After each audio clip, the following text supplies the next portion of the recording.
the event. We're going to go ahead and get started. My name is Dr. Julie Fan, and I'm the marketing director here at ODsonFinance. We have a fantastic program today with Dr. Chris Wolfe. But before we jump in, I just wanted to go over some quick announcements.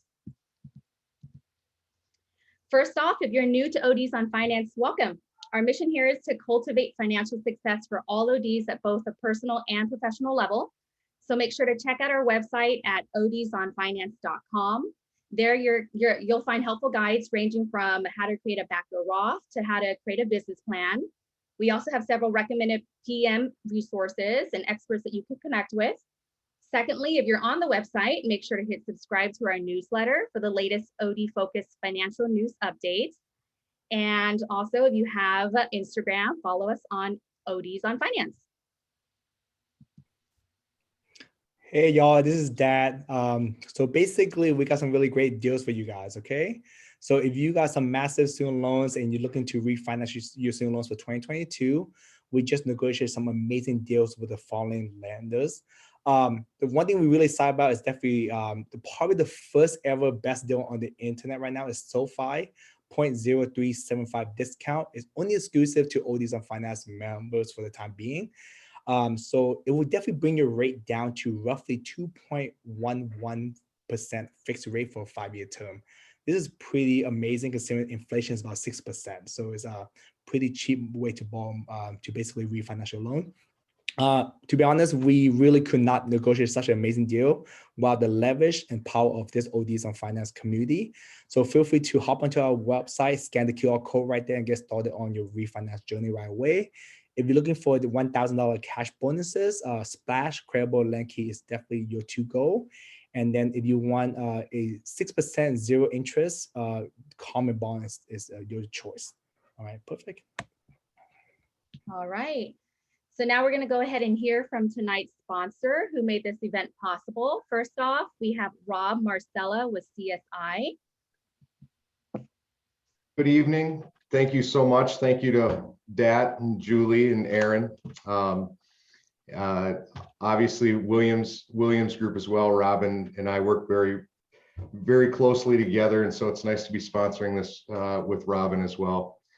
Tonight's lecture, you're going to hear from Dr. Wolfe, and he's going to talk about focusing on defining roles, communication with patients regarding coverage for the services that you're providing. And what CSI aims to do is the same streamlined process when working with your third parties. It's a very difficult endeavor if you have one individual responsible for both patient communication as well as third-party communication. Your biller must be responsible for that patient communication and third-party communication, but following up on denials, resubmissions, not being completely sure if any given direction or given any direction as to why something was denied in the first place. When we take over for or partner with you in your billing, what we are not is a replacement for an in-house biller. So I know there's a lot of billers on tonight, and I want to make sure that you understand we don't look at ourselves as replacing. What we see ourselves as is an expert part-time employee. It allows your biller or your biller's time to be focused on the business. The time gained by not having to follow up on monotonous tasks is tremendous. CSI is committed to partnering with the doctors to build a strong, compliant, profitable procedure side of your business. And we do this by expertly managing and supporting your billing operations. As everyone knows, things have changed in the world since the onset of the pandemic. Staffing concerns in this country are real, and they're becoming more difficult to navigate. Partnering with us, with CSI, allows your current staff to be focused on revenue generating functions. Third-party requirements are becoming more difficult for you to be paid for your services. And unfortunately, there's little guidance to assist you or places that you can get any kind of continuing education like tonight's event. They're few and far between in our opinion. And it's tough to keep up with the regulations or changes in your payer policies. If you throw in timely filing, your biller typically isn't seeing enough time to refile. And if you don't refile, you don't get paid. The amount of time, money, and effort that's required to be paid, it's tremendous and difficult for one person to be responsible for. We review your procedures and your billing habits, and we provide focused training, ensuring proper coding, billing, clinical care guidelines, frequency, follow-up, and testing are followed. Doing it right generally equates to more revenue. We also provide chart reviews to our doctors as part of our billing service, so we can monitor the documentation to ensure payment. CSI's role in billing begins after your patient encounter and has been coded by the doctor. We fulfill the billing component of your medical insurance claim. We scrub the medical insurance claim on an ICD-10 and a CPT level. We're batching and we're submitting your medical insurance claim, and we post your vision through your practice management software in your clearinghouse remotely. We track those claims to completion using your practice management in your clearinghouse, monitor any and work any claim rejections or denials with errors. We notify your biller of any or liaison in your office of any action steps that are needed to complete that claim process. We make the necessary corrections and we reprocess that claim after receiving that information. We're processing your ERAs, and we post your medical and your vision insurance payments in your practice management software, and we're transferring patient responsibility when necessary. We work and manage the accounts receivable, and your AR becomes our responsibility. Compliance does equal profitability, and many offices are unintentionally leaving reimbursements on the table. How much or how often are difficult questions to answer without a review of your CPT usage. So CSI does a CPT review. We call it an I profile, where we will identify any unintentional audit red flags or financial opportunities that you may have in that review of your coding. Again, it's called an I profile, and it's a service that we are offering to everyone at tonight's RCM Solutions consultation, free of charge. Our contact information, you can see there. All you need to do is email me, and we'll get you set up in going over that information. Again, it's a free service. We recommend it to everyone. Dat and Aaron have gone through it. They can attest to it. Really look forward to working with everyone, and appreciate the opportunity to provide continuing education on what we consider very important information. So Dr. Wolfe, thank you for doing this, and look forward to talking to everyone. Thank you so much. All right, Thanks a lot, Rob. Thank you so much, Rob. We now have Robin Elliott with Williams Group. Thank you, Julie and Dat and Rob, and good evening, and thank you to all of you for spending your valuable time with us today and our expert speaker, Dr. Chris Wolfe. Again, my name is Robin Elliott, President of Consulting at Williams Group. I'd first like to commend you for taking the time to dive into this all but often buried and or ignored task of billing and coding management. Not that proper billing management is intentionally ignored, but the reality is you don't know what you don't know. And often if proper systems and procedures and training on how to communicate with our patients are not put in place, and the level of patient care and final revenue net and simply the joy of being a part of this absolutely amazing industry can get away from us. Our goal today, this evening, is to provide you with key thought-provoking considerations and education to help you keep that joy in your life. You know, as consultants in this really truly amazing industry, practice forensics is one of our driving arrows to help independent eye care professionals such as yourself successfully manage and run a profitable business.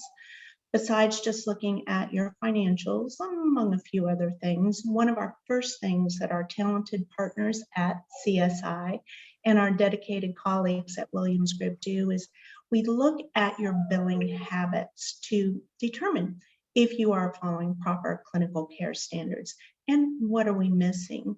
You would be amazed what a CPT production report can tell us about your practice.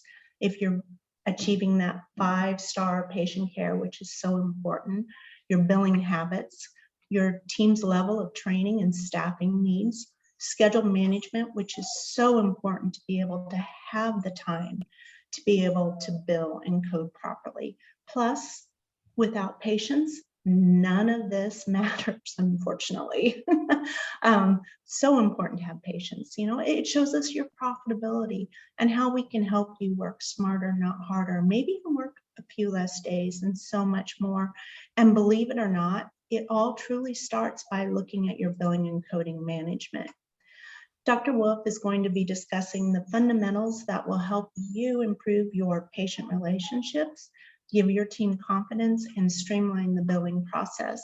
Have fun this evening, and on behalf of ODs on Finance, CSI, and Williams Group, we encourage you to really step back, lift up the rug in your practice, and celebrate the joy in your life. We're all here to help. Happy holidays, and thank you. All right, thank you so much, Robin. Appreciate you and Rob being on tonight's CE program. And now we will begin the official portion of tonight's CE event. And before we do that, I want to go over a few guidelines before introducing our speaker. Reminders, make sure to answer the live poll questions to help our speaker. Secondly, please complete the survey afterwards. Thirdly, you must be present during the entire 1 hour event to receive credit. And lastly, the CE certificates will be emailed 3 weeks after the event tonight. If you have any connectivity issues, make sure to contact us at admins@odsonfinance.com. All right, and before we begin, I'm going to go ahead and just post a very quick poll. It's a 2-question poll. All right, so if you guys can take about a minute to help answer these question polls, and then we can share it with everybody.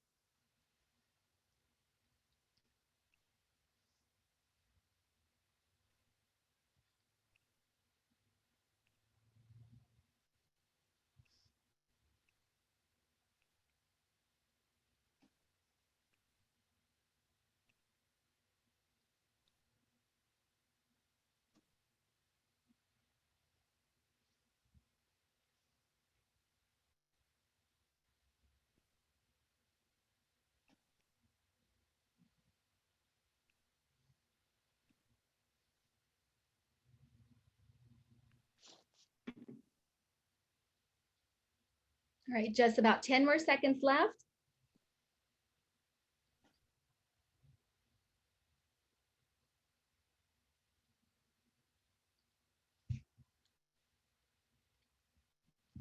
All right, Chris, it looks like you have a good mixture of both associate ODs as well as private practice owners on the CE.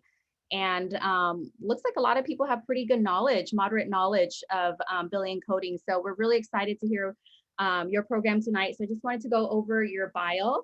So Dr. Wolfe has a passion for education. He is the co-founder of KMK Board Certification Review Services, a company specializing in preparing doctors of optometry to take the American Board of Optometry examination. He is the co-founder of iCode Education, a company specializing in clinical and billing education. He is also the co-author of the book KMK Optometry Board Certification Review Manual and KMK Update and iCode Billing and Coding. Dr. Wolfe is a fellow in the American Academy of Optometry and a diplomat of the American Board of Optometry. He also has special interests in therapeutic scleral contact lenses to correct visual distortions in patients with corneal diseases. All right, Chris, we're excited to have you. Thank you so much for taking your time tonight, and the floor is yours. Well, thanks, Julie, and thanks, Rob and Robin and Dat. What a great introduction, and I appreciate everybody being on tonight and also being flexible with your schedules. I know that that I had to make some adjustments, and I really appreciate that. Let me actually, I need to. There we go. This should reshare. Sorry, I need to reshare.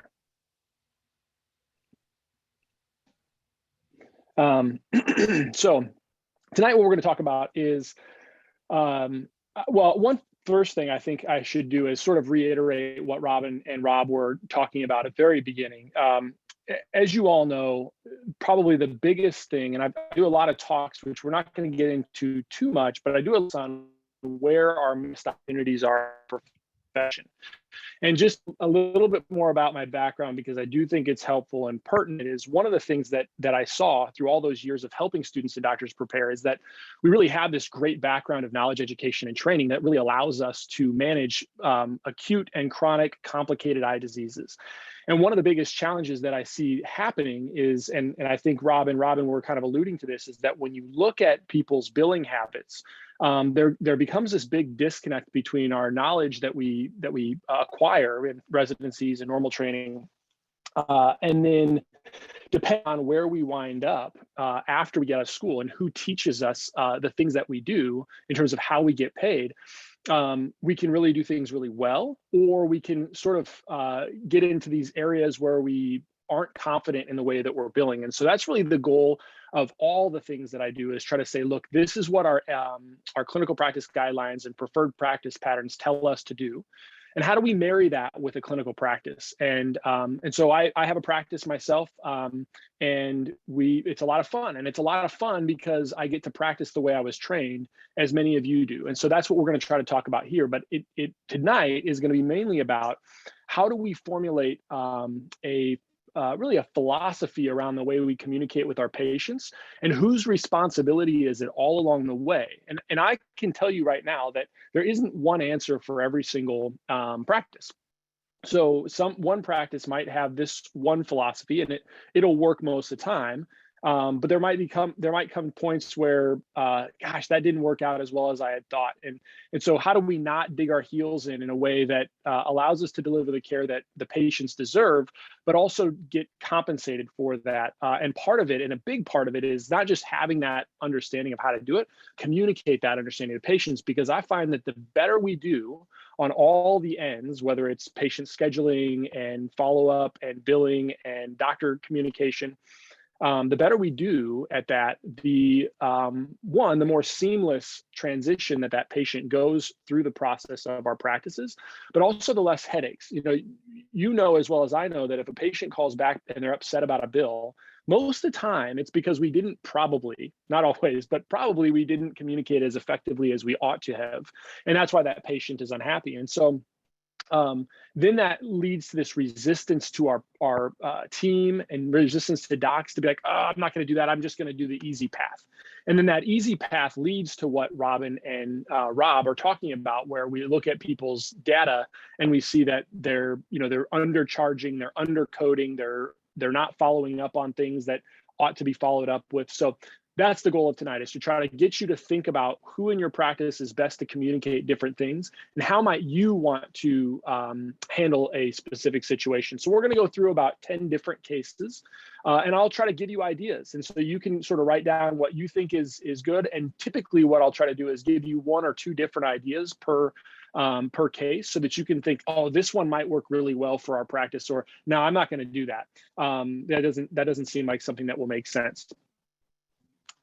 Since this is a COPE approved lecture, this is my open payments data. And it's important for two reasons. One is I don't like to just tell you who I've consulted for. I like you to know specifically how much they've paid me. The reason I do that is it first of all, it keeps me honest. So if I am going to do work for a company, I have to make sure that that company aligns with my values and beliefs, if I'm going to show you how much money I've made from those companies. And two, I think it's important because if it means something to you that I've made $8,300 from Sight Sciences, then if that means that my perspective is biased in your eyes, then you should know that. So I think it helps, both of those things help keep me as unbiased as possible, even though I know it probably does bias me somewhat.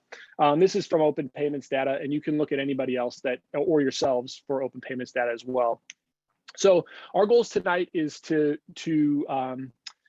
examine when it's appropriate to bill medical. We'll talk about that. We'll examine who decides what third-party payers, and that's not always clear. We're going to talk about what are the sort of intake things in the front desk that can communicate a message that patients have multiple different insurances that cover different things. We're going to try to identify common mistakes in billing. We'll understand coordination. We'll try to talk a little bit about coordination of benefits.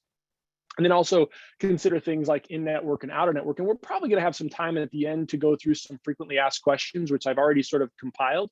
And then we'll even leave some time at the end, hopefully, that you can kind of chime in back and forth with questions. And also, I've asked Dr. Fan if you guys do have a question that I don't explain something well, then just put it in the Q&A function or the chat. I think the Q&A function is the best function for that, and she'll interrupt me. So obviously, it's our goals tonight, but really it's about creating a practice philosophy.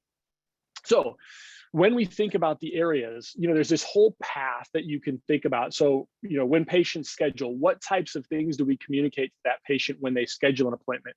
Then in the front office, when that patient comes in the door, what sorts of things are we doing? I'll tell you right now, if you're not doing this, one easy thing is every single time that patient comes into the front office that you have both their vision and their medical plan. I can't tell you, I know probably most of you already do this, but I can't tell you how often that's like a very easy thing. And it does two things. One, it makes sure that you have both pieces of information depending on who you need to bill, but also it sets the stage when patients, because we'll still get patients that come into our practice that are new patients that don't realize that there's a difference or don't realize that we can accept their medical insurance. So it sets a clear message every time if you're asking for that update. And then what kind of things are your technicians doing when they're either aggregating information or talking about the tests that you do? Does it send a consistent message throughout the practice that is related to both vision, providing good vision for a patient, but also providing a total comprehensive medical care model for that patient as well? Obviously, the doctor sets a clear message, and then when we're posting things and coordinating benefits, who's responsible for each of these tasks, and making sure that your communication throughout that path is clear for the patient. Obviously, understanding insurance plan contracts, what you're contractually obligated to do, and also what you're not contractually obligated to do. I'm going to show you an example of that tonight, which is very unclear, and also very unclear to patients because they're reading it the way they want to read it, and potentially the way that some people have sold it to them, and not usually even the plan itself, but somebody who doesn't understand a plan very well has sold them something that they don't understand and the patient doesn't understand. And so how do we navigate that? Obviously, then, is it medical? Is it vision? That's such a conundrum. And I think that's probably one of the most challenging things that most of us have. And then our billing staff, and how do we follow up with those things? And how do we actually address it when we didn't do a good job in any of the other preceding steps where we didn't communicate the best way we could have? So we're going to talk about some scenarios. And what I'd like you to do is kind of consider how you might plan for who would be really responsible, or where we could find pitfalls in these scenarios, and then where could we head these off. So scenario one, you have a new patient who has IMED, and again, when I say IMED or VSP or Spectera or whatever, just think general vision plan, right? So a vision plan and no medical insurance. He complains of blurred vision in his right eye, and it's sudden. Tells the receptionist that he only wants what his insurance covers. So he's telling you right now what he wants done. And then obviously your technician identifies some potential problems right away. So this is a challenging one. I want you to think about, what would you do? Who do we bill for this exam, and what codes do you need? I think, so when you think about this, there's a real challenge, because he's already told you right away that he wants you to use this benefit. At the same time, he's told you that he has a problem. And let's even go one step further and assume that this problem that he has no refractive condition at all, right? So I know that's not probably a reasonable assumption when you know that you probably have some small amount of refraction, but clearly based on the history and based on even your pre-testing, you know that this has likely some medical component that you're going to need to do something else for. And so the reason I say that he has no refractive component is because if he's plano, right? And yeah, sure, you could bill, most managed vision care would allow you to bill a normal or a routine eye exam code with an ICD code that basically specifies there's no problems. But really, you don't have any other diagnosis code that could match what he is requesting of you, in the sense of me pushing this all the way to saying he's got no refractive error, no presbyopia, let's say, okay? Well, in that case, then you really don't have a great way to communicate who needs to pay for this visit. And so I think there's really probably the best way when I think about this is when you have that sudden blurred vision and he tells that's what he's scheduled for, it's probably best if we're thinking about who's responsible for that first message would be either the person that's taking the phone call, or if it gets past that person to the front desk, okay, you've already collected their vision, you already have identified they don't have any medical, and then you have to wonder if they have vision, if they don't have medical, why is that the case? And then saying, look, this is, so the clear message at that point might be, Mr. Smith, you have this vision care plan, but you also have these other problems that aren't necessarily covered by your vision care plan. One way you could handle that would be to say, so we can't give you this because it's not going to give us good outcomes for giving you a good pair of glasses or contact lenses in order to make you see well, because it's very unlikely that your sudden onset of vision is going to be related to something that this plan pays for. So we have these other options. You can have this is likely what it's going to cost out of pocket, et cetera, et cetera. If that patient persists, so that's one way that you could manage it. And the challenge is you're probably going to have these other tests that you're going to have to order, and somebody's going to have to pay for those tests, whether it's Mr. Smith or whether he has some other insurance plan that he didn't know he had. But the bottom line is that that you've communicated that on the very front end. Now, let's say Mr. Smith, again, it's unlikely, but let's say he digs in his heels, okay? Well, what might be very easy then in that case is not what I would recommend, but if he still digs in his heels, then it gets back to the technicians, which they obviously can say the same thing, and the doctor, who obviously can say the same thing. So I think that probably, the best thing is to be consistent all along that path. Does this make any difference if he has medical insurance? Most of the time, I would say that if you could communicate that if he has medical insurance and you can communicate those things, then it makes it very easy. But I think this is a very good time, if it gets back to the doctor, to say, look, this is what I'm concerned about. This is the main thing that I'm concerned about. So let's just play this out. We'll say it's an anterior ischemic optic neuropathy. We don't know if it's arteritic or non-arteritic. Let's say he's got out of control high blood pressure. You check his blood pressure. And you've got to get this patient in the hands of doing something. So you're going to have to order a CBC with differential, ESR, C-reactive protein. You're probably going to have that patient follow up with a primary care doctor. At that point, you communicate very effectively, this is what's going on, and say, we're going to have you back once we get this all under control. We'll have you back, and we'll look for all of the other stuff that we need from an eyeglasses standpoint. That's probably the best way, and from a patient care standpoint, the best way for that patient. And then honestly, you have to bill them. You have to bill the patient, and unfortunately, that's going to be out of their pocket.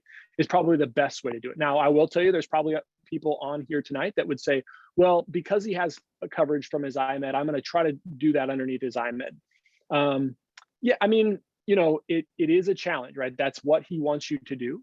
And if you've gone all the way across there and explained all of those things, and you decide that that's what's best for the patient on that specific scenario, I can't tell you that you're exactly wrong.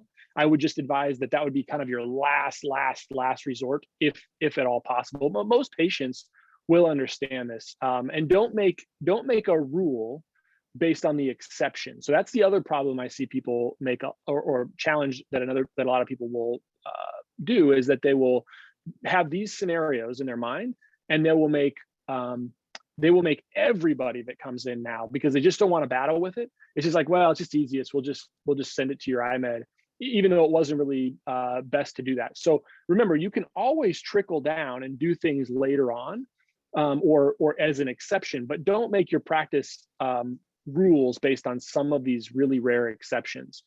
So in any case, we'll go to scenario 2.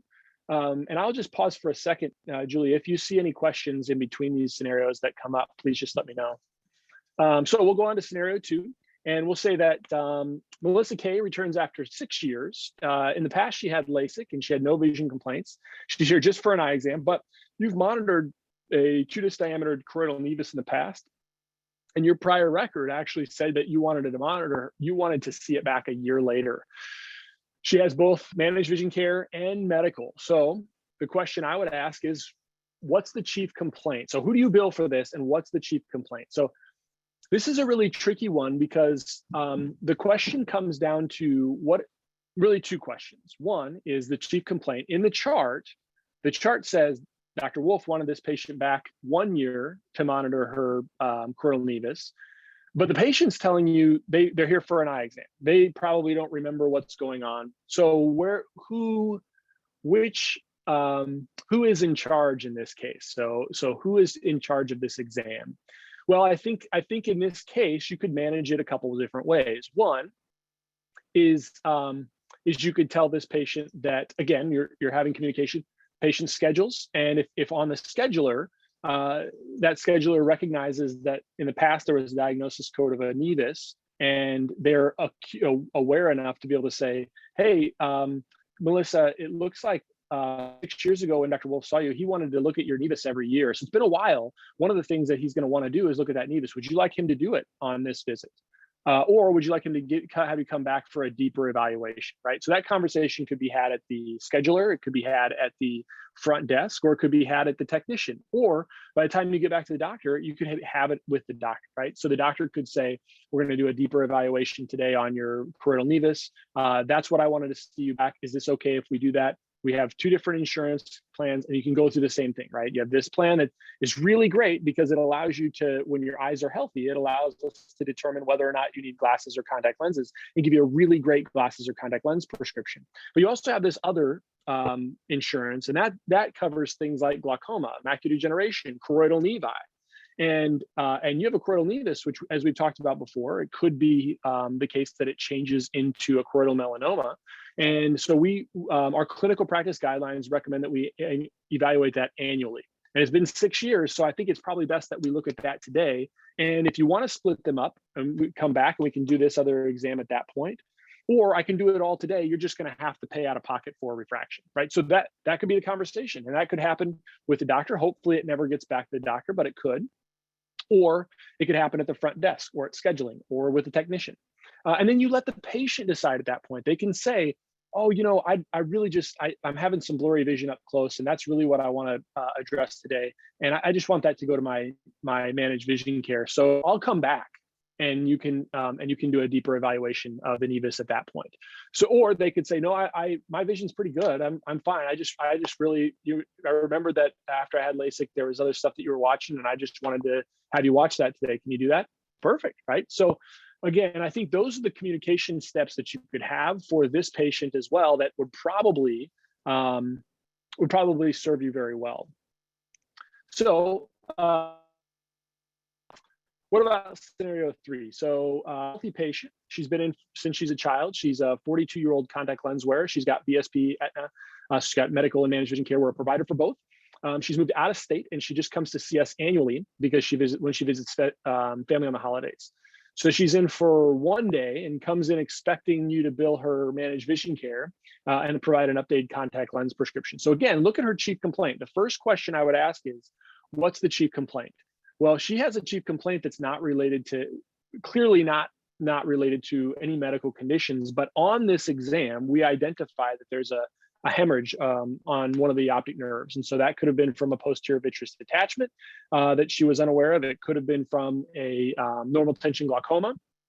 As we see here, her NCT readings are relatively low. Normal tension in a 42-year-old is relatively rare, but it could be from even just diurnal fluctuations with glaucoma. So the question really is, what do we do today? And I would say that probably, do you have a medical reason for justifying the exam?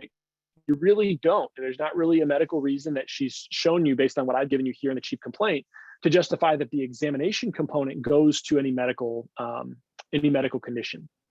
So, but we definitely could evaluate her for her contact lenses. We identified there's a problem. So she lives out of state. We have a couple different options, right? One would be to send her to somebody in her state that you trust that can take care of all of those other things. That is going to be more convenient to her schedule where when she's there. You could take a photo and do other tests that would be generated from your routine examination, where those other tests might be done on that day and might go to her medical payer, which is totally legitimate. Remember, your routine exam has now stimulated you to order other additional tests. And so you could bill that routine exam on that day. And then you could also on the same day bill your tests to her medical insurance. And now that gets a little bit messy, but you can do it, and it's totally legitimate. The main thing is that you've got to address something for that patient, whether somebody else is going to do it or you're going to do it. You're addressing it, but probably your examination is not going to be justified medically based on her chief complaint or your previous encounter entries into the chart that would justify that. So I see some Q&A here. Julie or Dat, do you want to? Are they pertinent to our scenario? So I think you just answered this one. Can you bill one to her insurance for her vision insurance and then bill the photos to medical insurance on the same day? Or do you have to have them come back on separate days for that? Or can you do it all at once? Yep, you certainly can do that. The thing that you can't do is you can't bill obviously like your 92014 to her vision and then another 92014 to her medical, right? But other separate testing, you can do that. Just like I could order a separate day, they could come back and just do a field and a OCT, and I would never see them. Like that's legitimate as well. But you can do that on the same day. Yes. Okay, awesome. So let's take a look. And then how does the front desk staff know that the patient had a nevus ahead of time? If it was like a great question. So that's a great question. So one of the things that we train our techs to do, and also our front desk staff, is to try to identify why that patient, like in our charts, when I see a patient, and like many of you, I will say, we're going to order next year, we're going to have a field and an OCT, or in 6 months, it's field and OCT.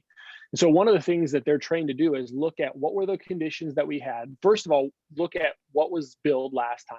What were the conditions that patient had? And was there any special testing that patient that we had ordered on a previous visit so that we can know what we're going to do on the front end when that patient comes in the next time?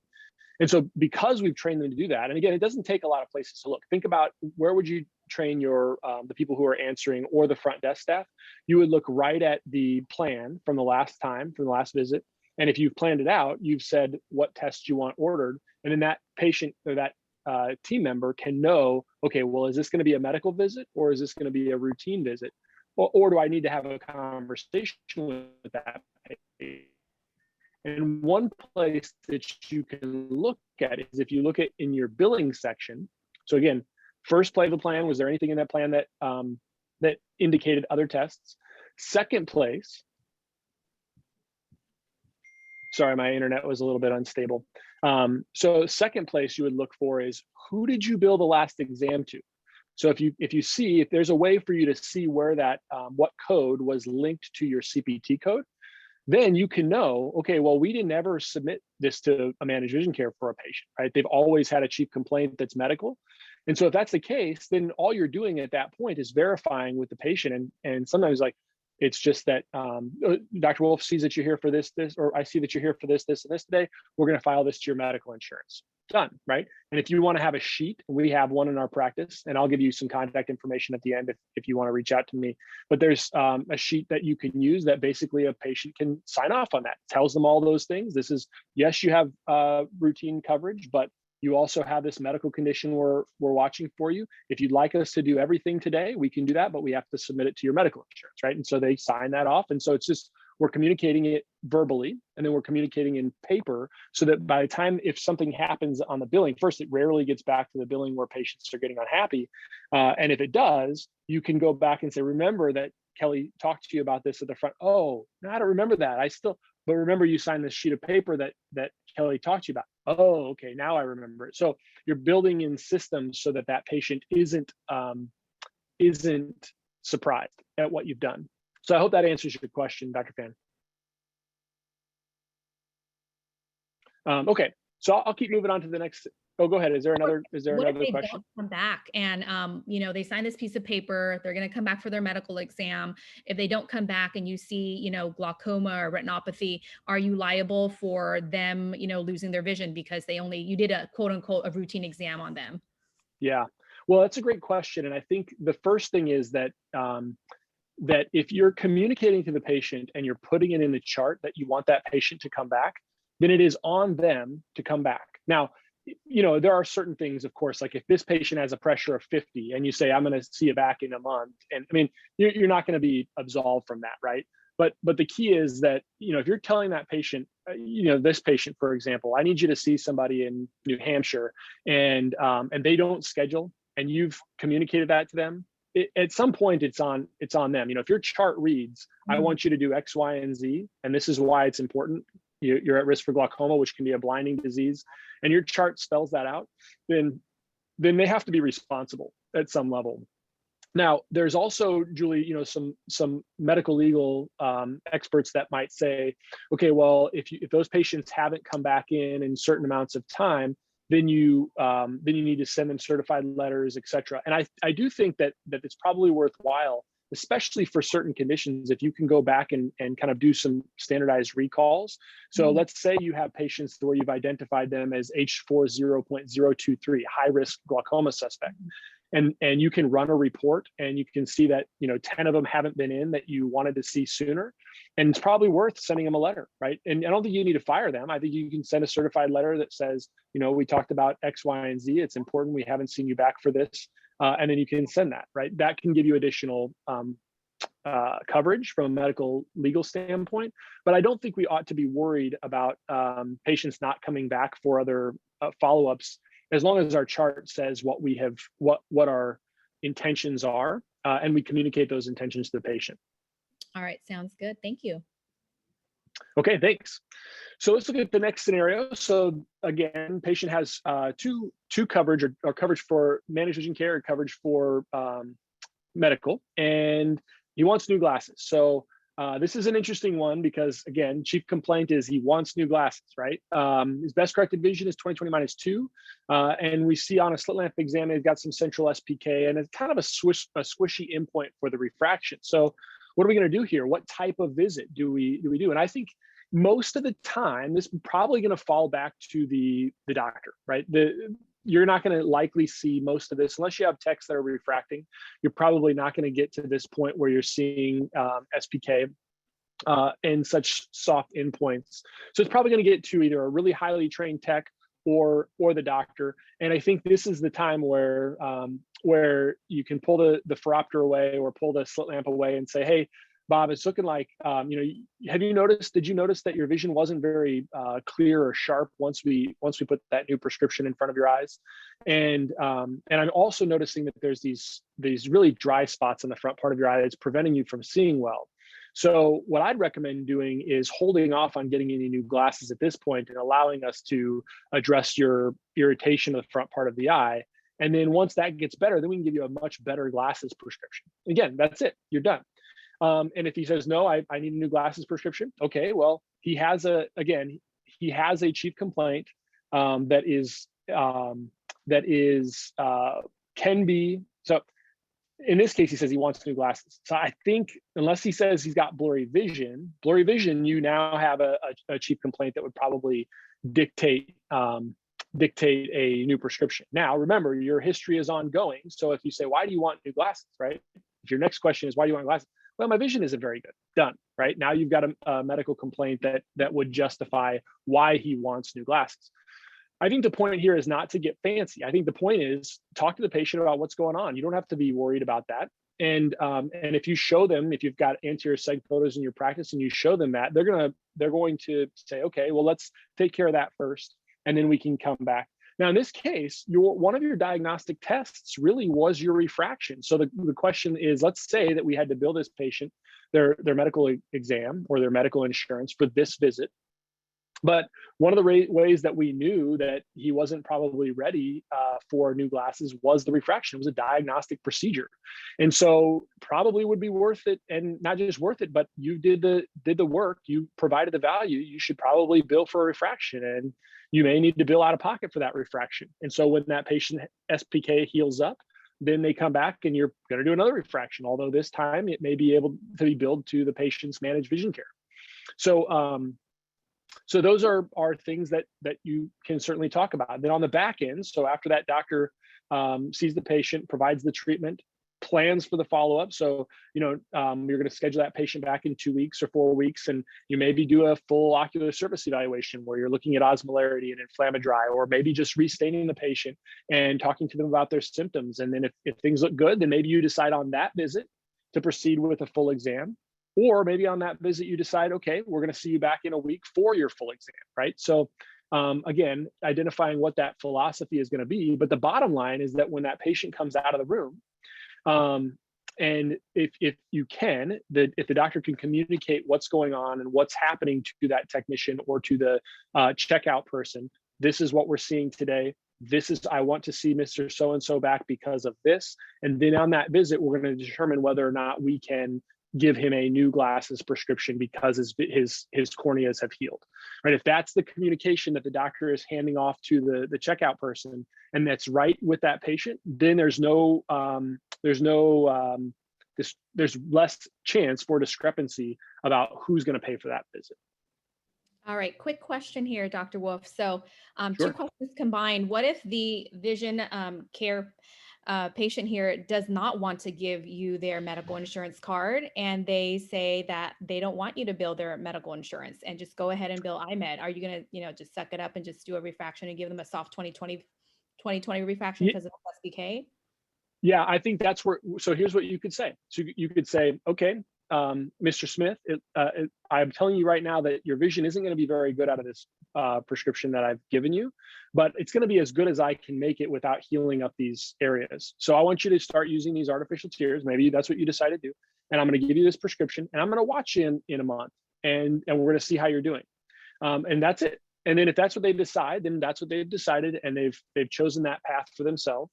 And then if they decide not to come back in a month, then okay, they haven't come back in a month, and they're just going to have to manage their ocular surface at some point when it gets worse.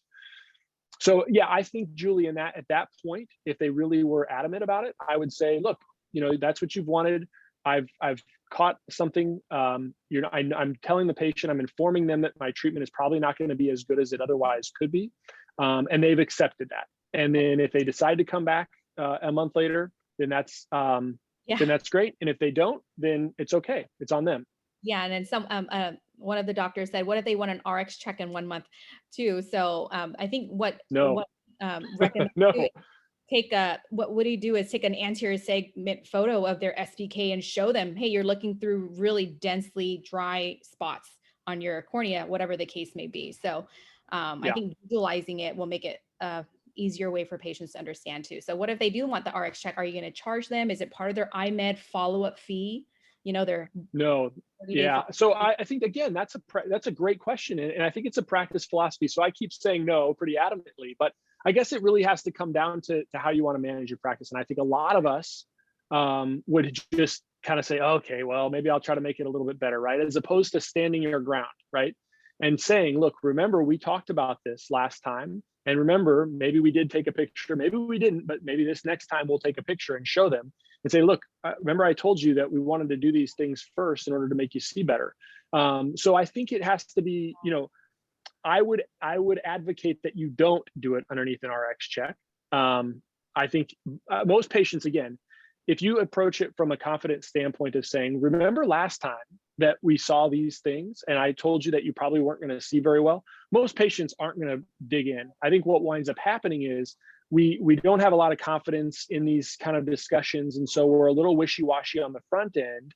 And then we don't have the conversation because we're just like, well, I'll just submit it to IMED and then it's going to be fine. And it's just, I'll say, use some artificial tears and come back if it's not any better. Maybe they won't come back. And then they do. And it's like, oh, I didn't talk to them that well up front. And gosh, they're going to be mad. So if I charge them. So, but if you again, my finding is, and the practices that I work with is if you tell them those things in the front end and then they still come back, then, and they still say, well, it's, my glasses aren't right. And you can show that we've talked about all this stuff. Mm-hmm. Most patients are totally accepting at that point. Right. Same thing with diabetic patients who have, fluctuating RXs, due to their blood sugar. So yeah, right. Yeah, absolutely. And we'll get to some diabetes ones here too, because they're common ones. So great questions. You guys are doing awesome. So actually, here's a diabetes exam. So here's a patient that has both managed vision care and a medical, and she's adamant, I think it's a she, yeah, she's adamant that she's got full coverage through her managed vision care for her diabetes. So these are not easy. They're never easy. And I think there's a couple reasons. This is one of the ones that I was talking about before, is that there's a lot of patients that have medical coverage for their diabetes through their medical insurance. They also have this duplicative coverage underneath their managed vision care insurance. And so do you do this all at once? Do you split it up into 2 visits? If you do it all at once, who do you submit this to first? And I think those are kind of the questions that people juggle. Now, I think there's a couple ways to do this. First, so let me list the 3 ways that I see people do it. One is they do it all to the managed vision care because the patient has some coverage, they have a low deductible out of pocket, or they have a low copay, so they're going to submit that to the managed vision care, and then they're just done. Okay, that's one way to do it. If you're a provider on both, and I'll show you some provisions in the language of what our provider manuals say generally. I can't speak for every provider manual, but generally speaking, you'll see this in the provider manual. The other way to do it would be to make it super clean, right? So I'm going to see you today. We'll do assuming that your vision is correctable to 20/20 and you don't have any other problems from your diabetes. Or maybe we need to see your diabetes exam first today, and then we see you back in a month or 6 months for your managed vision care, right? You just split it up into 2 visits, right? That's another way to do it. Yet the third way would be that the patient says, well, I want to do it all today, and then I will just pay out of pocket for whatever the refraction is, right? And then they see that patient for 1 visit. And so if they do that, they're saving themselves the time of 2 visits and spending the difference between a refraction when they're using their medical exam versus just doing a separate visit with their VSP or their managed vision care. So there's really 3 ways you can handle it.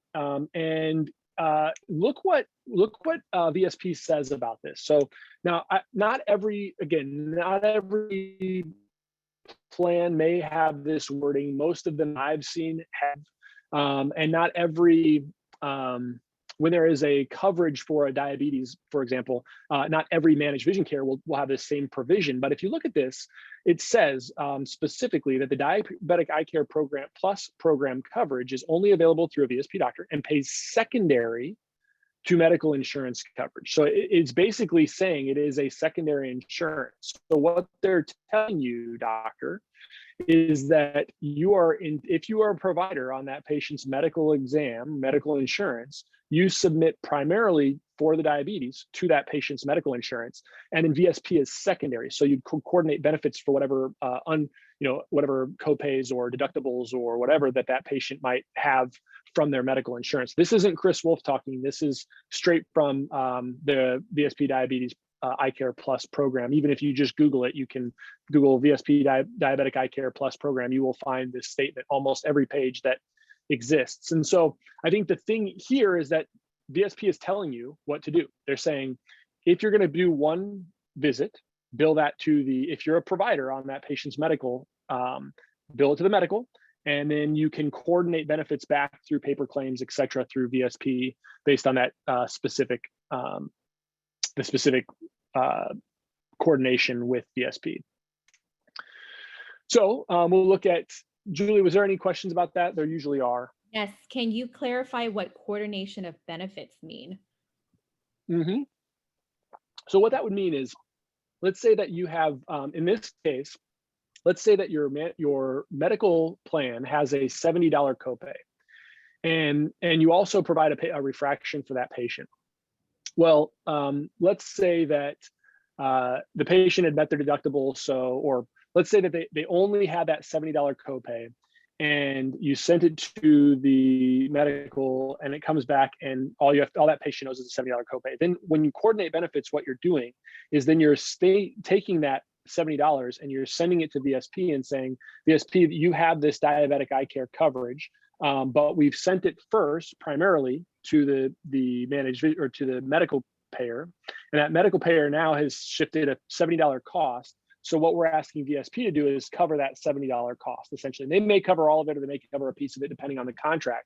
But that's what coordinating benefits does, is it's basically having a primary and a secondary payer. And we do this often with patients that have Medicare and Medicare Advantage plans. They might have a primary and then a secondary payer. That's all it is it's just you have a primary that's medical, secondary in this case, which VSP says is our next payer. So we're coordinating benefits back to VSP so that that patient can at least use some of those benefits toward the cost of their examination. All right. Thank you. Here's a question kind of stemming off of that. There is a doctor that only does diabetic exam under their medical insurance. Can they deny coordination of benefits per the VSP handbook? And do you know any doctors that have been dropped or penalizing for denying coordination of benefits? I'm not entirely sure what the handbook, I would have to look specifically at that specific handbook in that specific region. So without knowing what that guidance is, I can't give you a good, specific recommendation. Either I could look at it, or certainly Rob could look at that for you. It sounds like that's a lot of what they do at CSI, and they could look at that specific plan. The second part of that is that I am not sure that I've had anybody that's been dropped for not coordinating benefits. I don't know that I have had anybody that I've worked with that has been dropped for not coordinating benefits. Okay. Hopefully No. it doesn't happen enough where that even needs to happen. I think, and I think the other part of that is think about the sentiment in the question. The sentiment in the question is exactly why we're here tonight, is that we're worried. Right. I'm worried that if I bill something that I am providing value to a patient and to a healthcare system for, that I'm going to get dropped. I mean, that's not how we should operate. If that question is coming through your mind, then the first thing you need to do is probably look to your contract. And if you want, again, I think probably asking Robin or Rob to kind of help you navigate that. If you're already using them, great, wonderful. Let's use them and see what they think about that, right? What does your contract actually say? But don't do it out of fear. I think that's the biggest thing I want you to not do tonight. Got it. Yeah. And just one last question, and then I'll let you continue. Thanks so much. Does the patient pay their medical insurance copay and their diabetic VSP copay when you do this? Yeah, actually, from a practice management standpoint, what you should be doing is collecting anything up front that you know the patient is going to owe you. So in this case, what we would probably do in our practice would be to collect the patient's medical copay up front. And then if that coordination of benefits goes through and VSP pays the way they say they're going to pay, and then they pay us that difference back, then we're going to give everything except for that patient's copay for the VSP Diabetic Eye Care Plus program back to the patient. So what that means is that if that copay was $10 to the patient and we collected $70, then I'm going to give that patient $60 back afterwards. Now, the reason we've chosen to do that is that we're trying to minimize from a financial standpoint in our practice. And again, I know this is what Dat and Aaron talk about all the time, is we're trying to minimize us chasing after claims or chasing after out-of-pocket things that we should have just collected on the front end.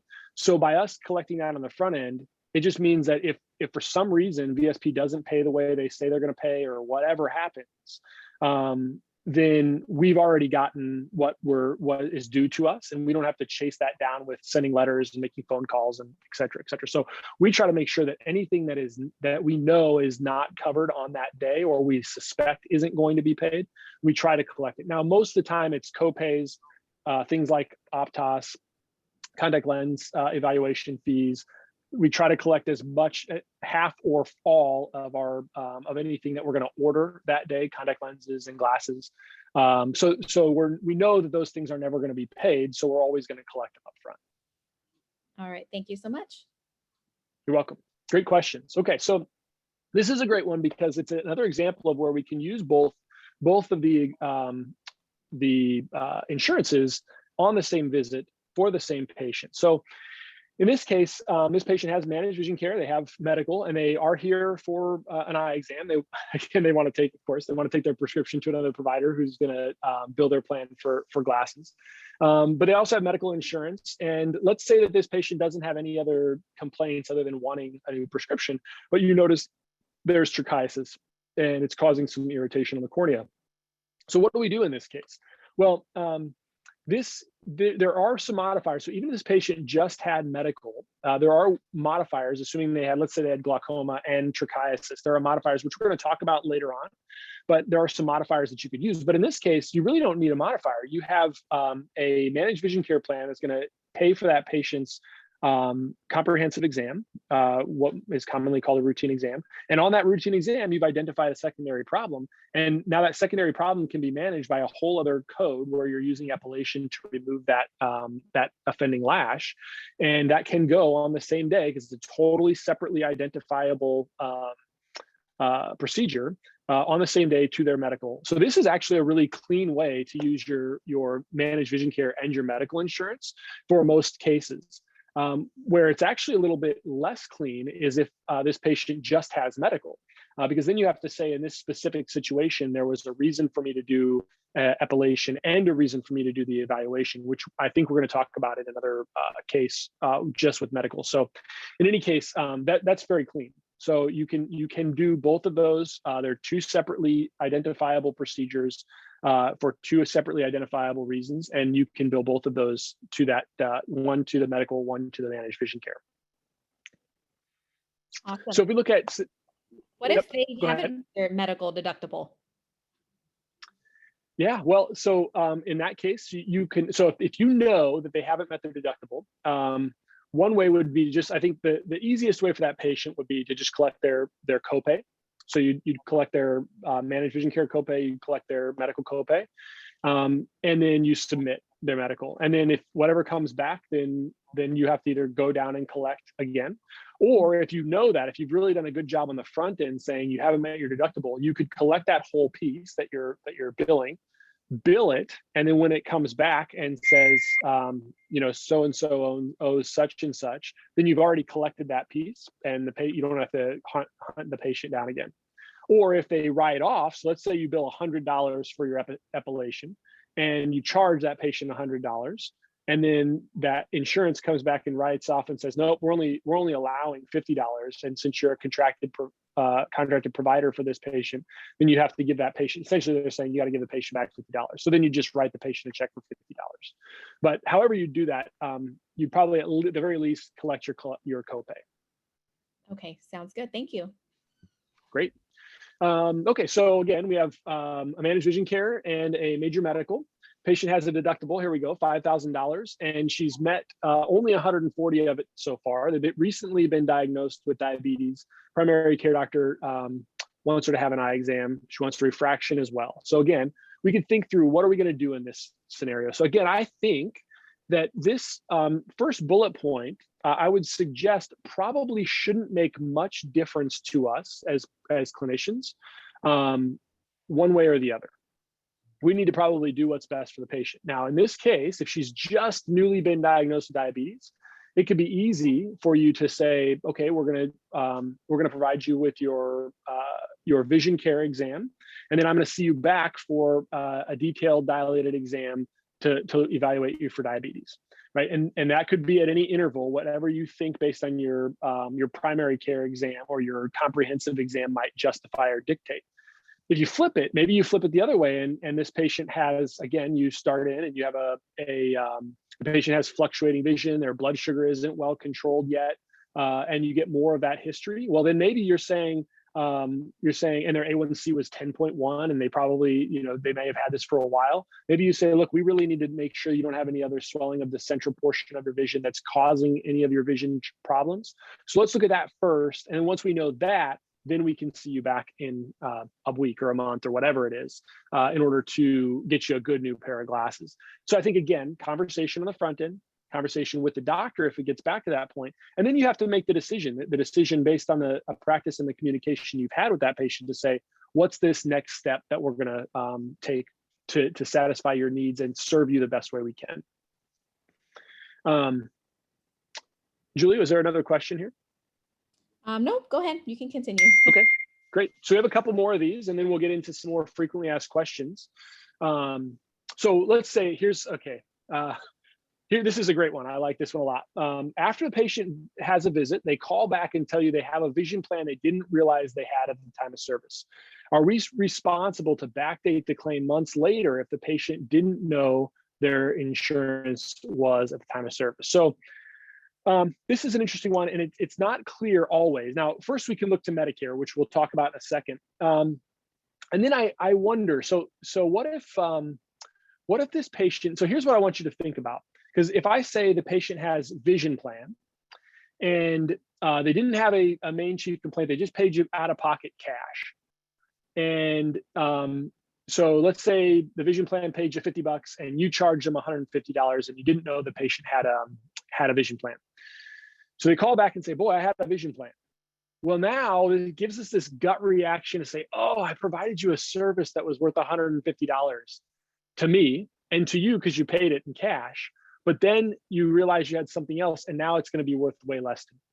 However, what if I flip that and say, I charged you $150, but they had a medical plan and there was a medical complaint, but you just thought that patient didn't have a plan and it was going to pay you the exact amount. Why does that feel different? Why does it feel different? And should it matter how we approach this? And I would actually say, what's our practice philosophy on this? I would say that, how would I want to be treated? What would I want to do? And that's how would I, if I went to a dentist and I realized and I said, oh shoot. Or what if I gave you a card that was a vision plan card from last year, and then you don't realize it? You just charge me whatever you see on the copay for $10 and you submit it, and then it comes back. And then you call me and you say, hey, Chris, you gave me a card that didn't work. And I say, oh, shoot, I gave you my last year's card. Sorry, here you go. Would you run that card, or would you charge me? Would you charge me out of pocket? My suspicion is that when I put it like that, you'd probably run the card. You'd probably run that new insurance card that had coverage. So I go through that thought experiment to kind of try to reframe our thinking, because I also want to make our patients happy, right? I'm not trying to just say, we're going to do this because this is exactly the right answer every single time. I try to, but there are these times where we think, what's our practice philosophy and how do we want to take care of these patients? And so, first of all, when we look at Medicare, now again, I can't know exactly what every VSP plan says or IMED plan says, but when we look to Medicare, Medicare gives us generally a 1-year calendar year period from the date of services. And if we don't file timely, then they're not going to pay, and they don't have to pay. So you have to know what, if it was the case that this specific VSP plan gives you 90 days or 180 days, whatever it is, if you've missed it, then you have to tell the patient, I'm sorry, but it's too long. I have to be able to file at an appropriate time, and I can't file this.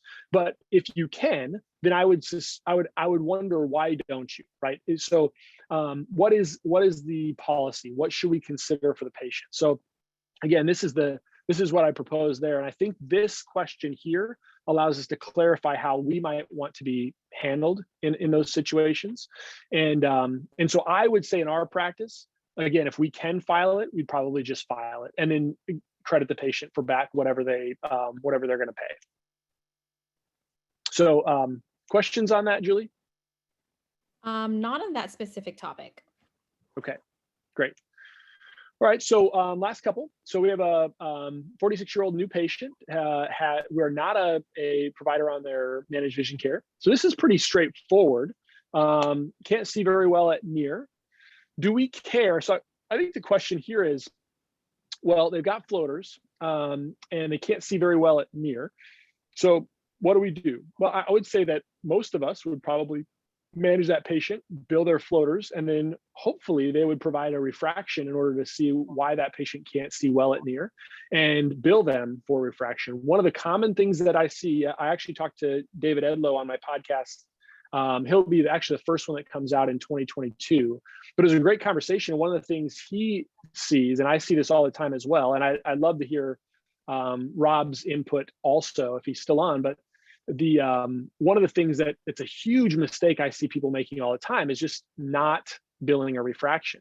Not only not charging what their refractions are worth, and I'm not going to tell you specifically what your refraction is worth, but Most of the time, we'll see doctors not charge what the refraction is worth. And then a lot of times they're just not charging for a refraction. So in this case, they might bill the exam to Blue Cross Blue Shield and say, well, I got way more than I would have gotten if they were on Davis. And so the patient had Davis, and so I'm just not going to bill their refraction. And I think there's a number of reasons not to do that. One is that you're not getting compensated for the value you're providing to this patient. And two,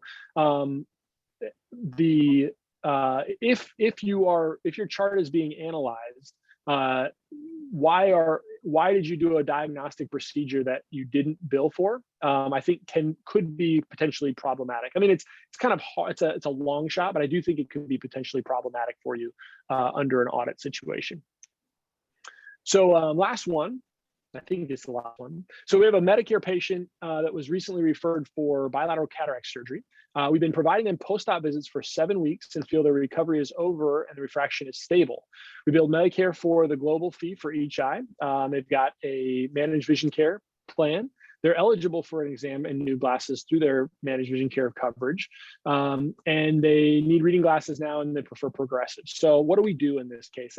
And really, I think at this point, if that patient has a benefit that that you want to utilize and you feel is appropriate to utilize, then that's a benefit that you can utilize. So there's no reason why that you have to wait beyond the patient's post-operative period to provide a patient with their other non-medical evaluation. So in this case, you could either decide to bill the patient just for the refraction by itself and tell them that you might want to delay this a little bit longer and you allow them to utilize their benefits in 6 months or 12 months or maybe 11 months, or you could decide to do your kind of routine exam and bill them with the refraction through their managed vision care.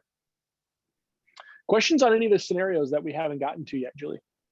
Yeah, so in regards to Medicare patients too, there is a question on a 75-year-old patient new to the office. She wants to use her VSP. During the you find out that she has a history of cancer and her last exam was 3 years ago. Will you have the patient come back with Medicare for dilation to rule out any retinal lesions? What if she says she knows VSP covers dilation? Yeah, it's a great question. So I think that the biggest thing here is, again, if we can come back to this one as what's the chief complaint. Now, I will tell you that we're seeing these more and more frequently where patients are being sold by an insurance agent a supplemental coverage that they're not really needing for the examination component. And I don't know that I've ever seen a patient Medicare age who didn't have a chief complaint that, I mean, boy, it's hard, that didn't have a medical component to it. So in this case, I think if that was the case, this patient really has no chief complaint, then what I would look at that comprehensive exam as doing is to try to.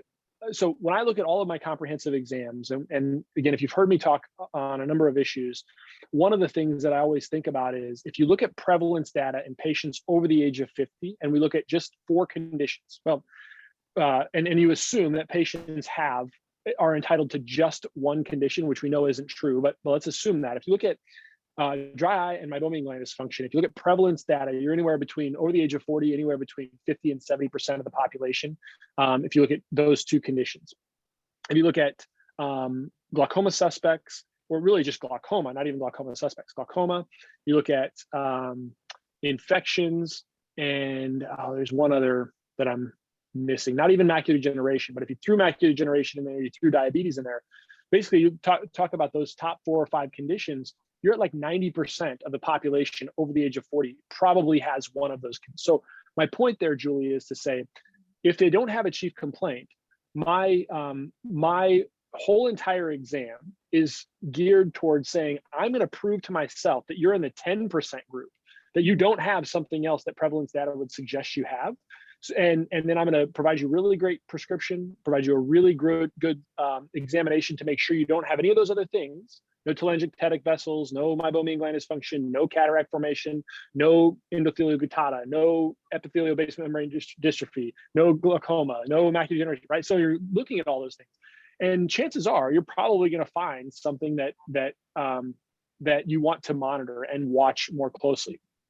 In that case, you would bill that patient's managed vision care, and you identify one of those other things. Perhaps it's you have a history of cancer and we want to make sure there's nothing else.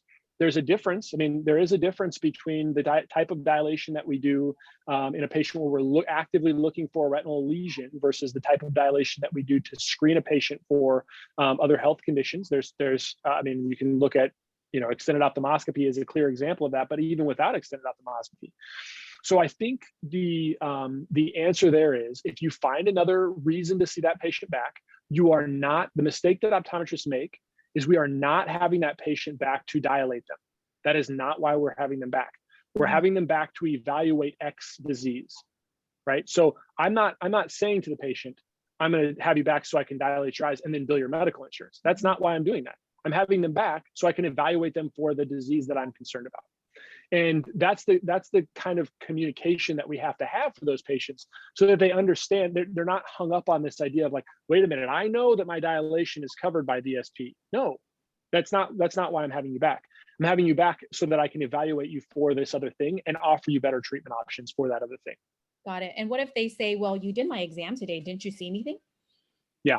Then in that case, so let's talk, if we're talking about cancer, then in that case, the answer would be no, I didn't see any problems associated with cancer inside of your eyes today. And in that case, I really, if I'm looking at that disease state, if I thought that cancer, it would have been indicated for me to take views all the way out to the aura, then my answer would be no, on my examination today, I did not see that. But what is customary, or what my clinical practice guidelines tell me, or what, like in this case, maybe I'm really worried about a cancer way out in the periphery that I wasn't able to see. My clinical practice guidelines recommend that I see you back and we press on these areas of your sclera, and we do a different type of evaluation just for that. And so I'm going to see you back in a month for that, right? If that's where you're pushing me, Julie, right now, that's how I would describe it to the patient. Right, because they Does will. that make sense? Oh, yeah, absolutely. Yeah. Off of that, if they had already seen a specialist, for example, for macular degeneration, can you bill a 92004, 92015 if you're not doing an OCT or photo? Great question. Great question. So yes, great question. So actually, in the news, we're not going to get into a ton of depth here on the new, well, they're not really new anymore. They've been in existence for almost a year, but basically the 99 codes, what the AMA has done is they've defined problems addressed. So in the case, if you are not going to be addressing that problem, like if that patient is not coming into you to address that problem, then you really shouldn't be billing the insurance company for that. And so now I will also push back and say, most of the time that patients have seen a retinologist for their macular degeneration, and this is not a knock against the retinologist, it's just a testament to optometrists, right? Optometrists are evaluating all of these other things. And part of what we're evaluating is that patient's ability to see well during the daytime and see well during nighttime. And so the point is that even though they might have seen the retinal specialist 2 weeks before, that patient who has a cataract and who has macular degeneration and who's a glaucoma suspect, you may actually need to evaluate their macula, right? And so it doesn't necessarily absolve you, nor should you let it say, well, I'm not going to do any of that, unless the patient completely says, I just don't want you to evaluate it. That's a different story. So my point is that if you put in your chart, continue follow-up with specialist Dr. So-and-so for your macula, then you really can't include that as a reason that you are managing that patient, right? It wouldn't be considered by the AMA what they call a problem addressed. But in that case, I wouldn't, I'll say this gently, I wouldn't assume that everything is just fine with the patient because they just saw the retinal specialist. Right. I just wouldn't.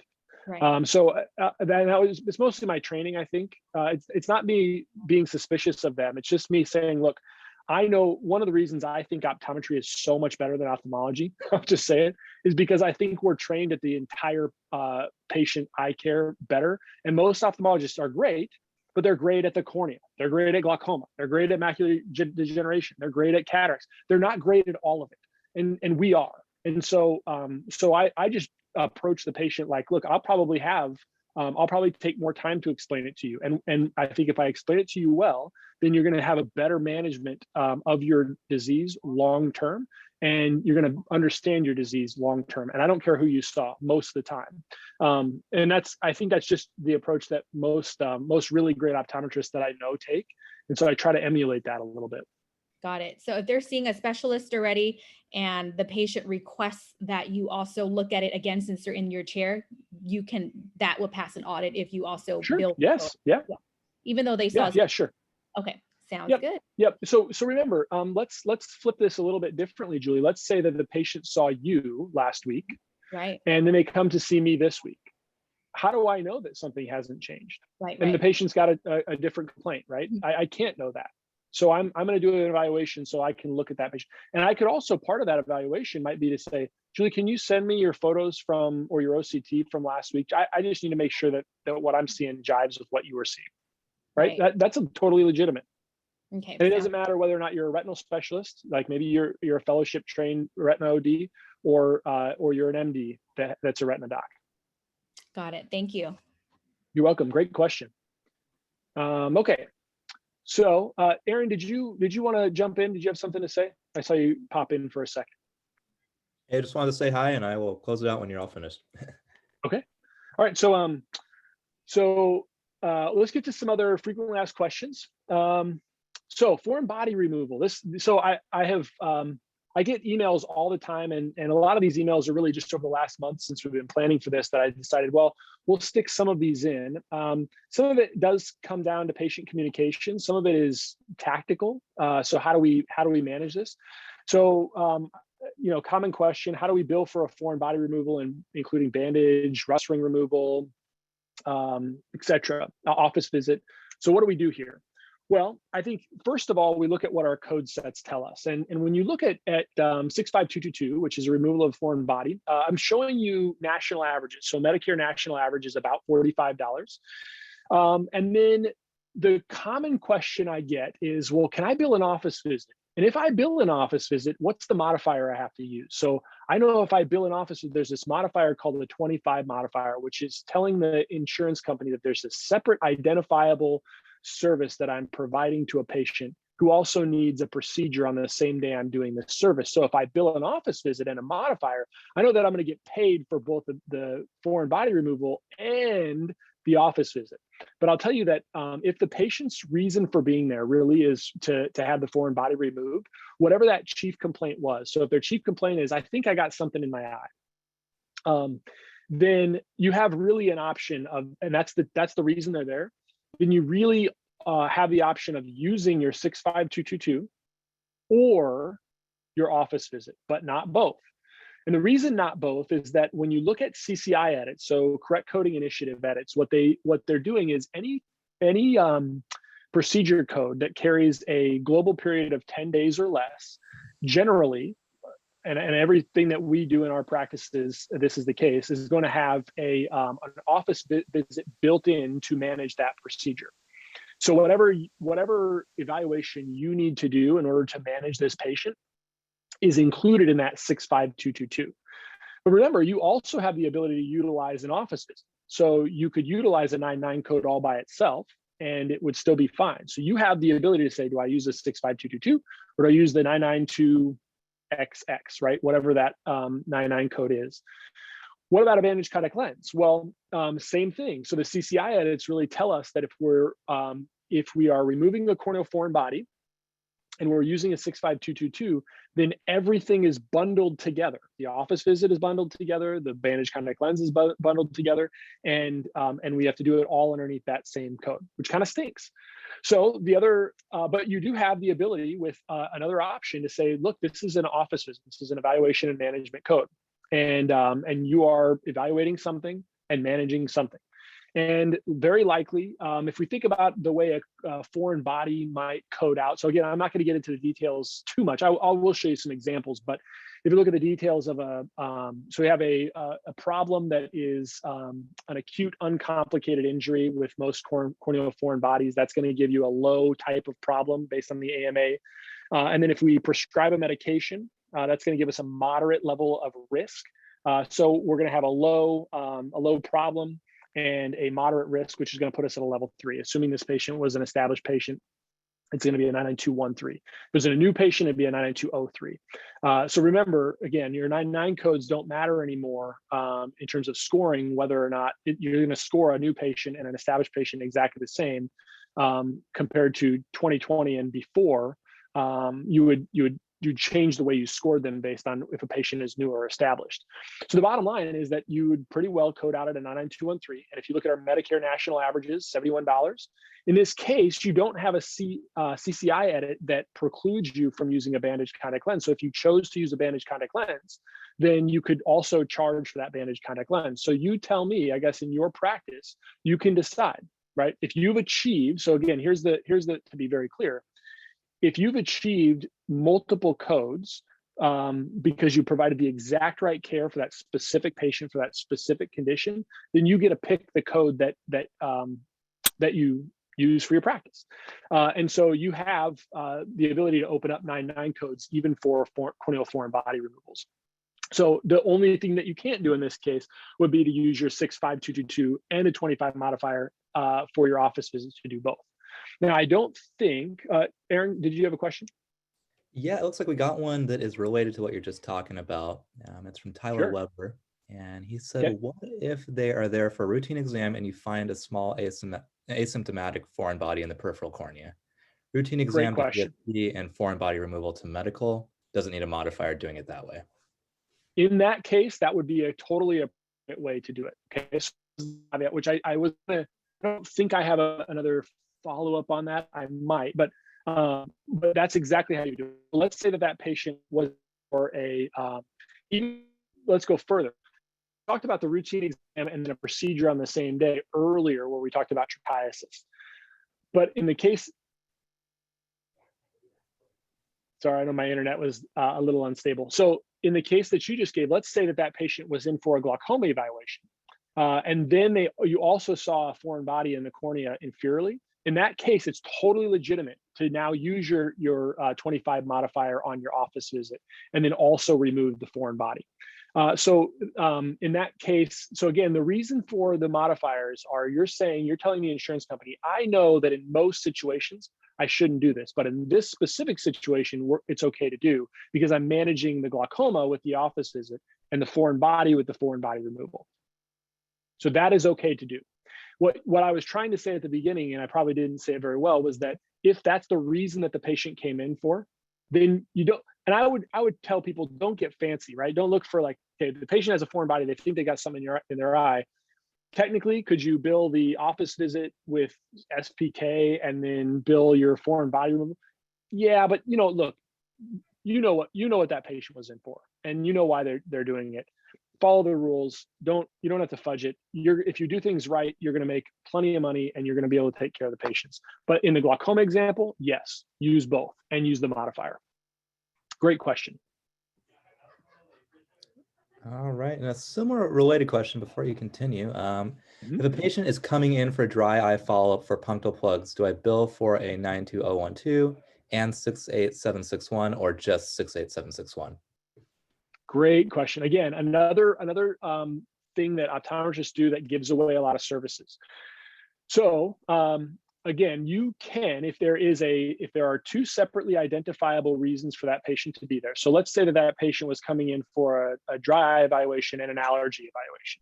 Okay, we'll just keep it on the anterior segment. Well, maybe that office visit that's related to their allergies, that is a separately identifiable visit that we're going to bill. And then we'll use the 25 modifier on that office visit. And then we do plugs to address their dry eye. Legitimate. Most of the time, however, when a patient comes in and you do an evaluation, you're going to be looking for what's all of our treatment options. And we're going to use Restasis or Cequa or Xiidra or Clarity C, or we're going to do IPL, or we're going to do punctal plugs, right? We're going to consider all these different options. If that's the case, and that patient is coming in for their ocular surface, my recommendation is then you probably have the option to use your office visit and see them back for a follow-up where you're just doing a procedure. And that's probably the cleanest way to do it. That's usually my say you've done your evaluation. Now you're going to do that patient back for their procedure. And in that procedure, they're going to come in, it's going to take them 5 minutes. They're already going to have their informed consent. You're going to pop in and they're done, right? They're already numb. They've already done everything. How you doing today? Any questions? Nope. Bing, bing, done. See you later, right? That is my advice, is to do it on a separate visit. If it's truly that patient is there for an ocular surface evaluation. Because then what happens, Aaron, is if you don't, then you've provided a really detailed service for that patient, and then you've had to give away one of your services. Well, don't do that. Don't give away your service. Have the conversation, have the patient back. Makes sense, yeah.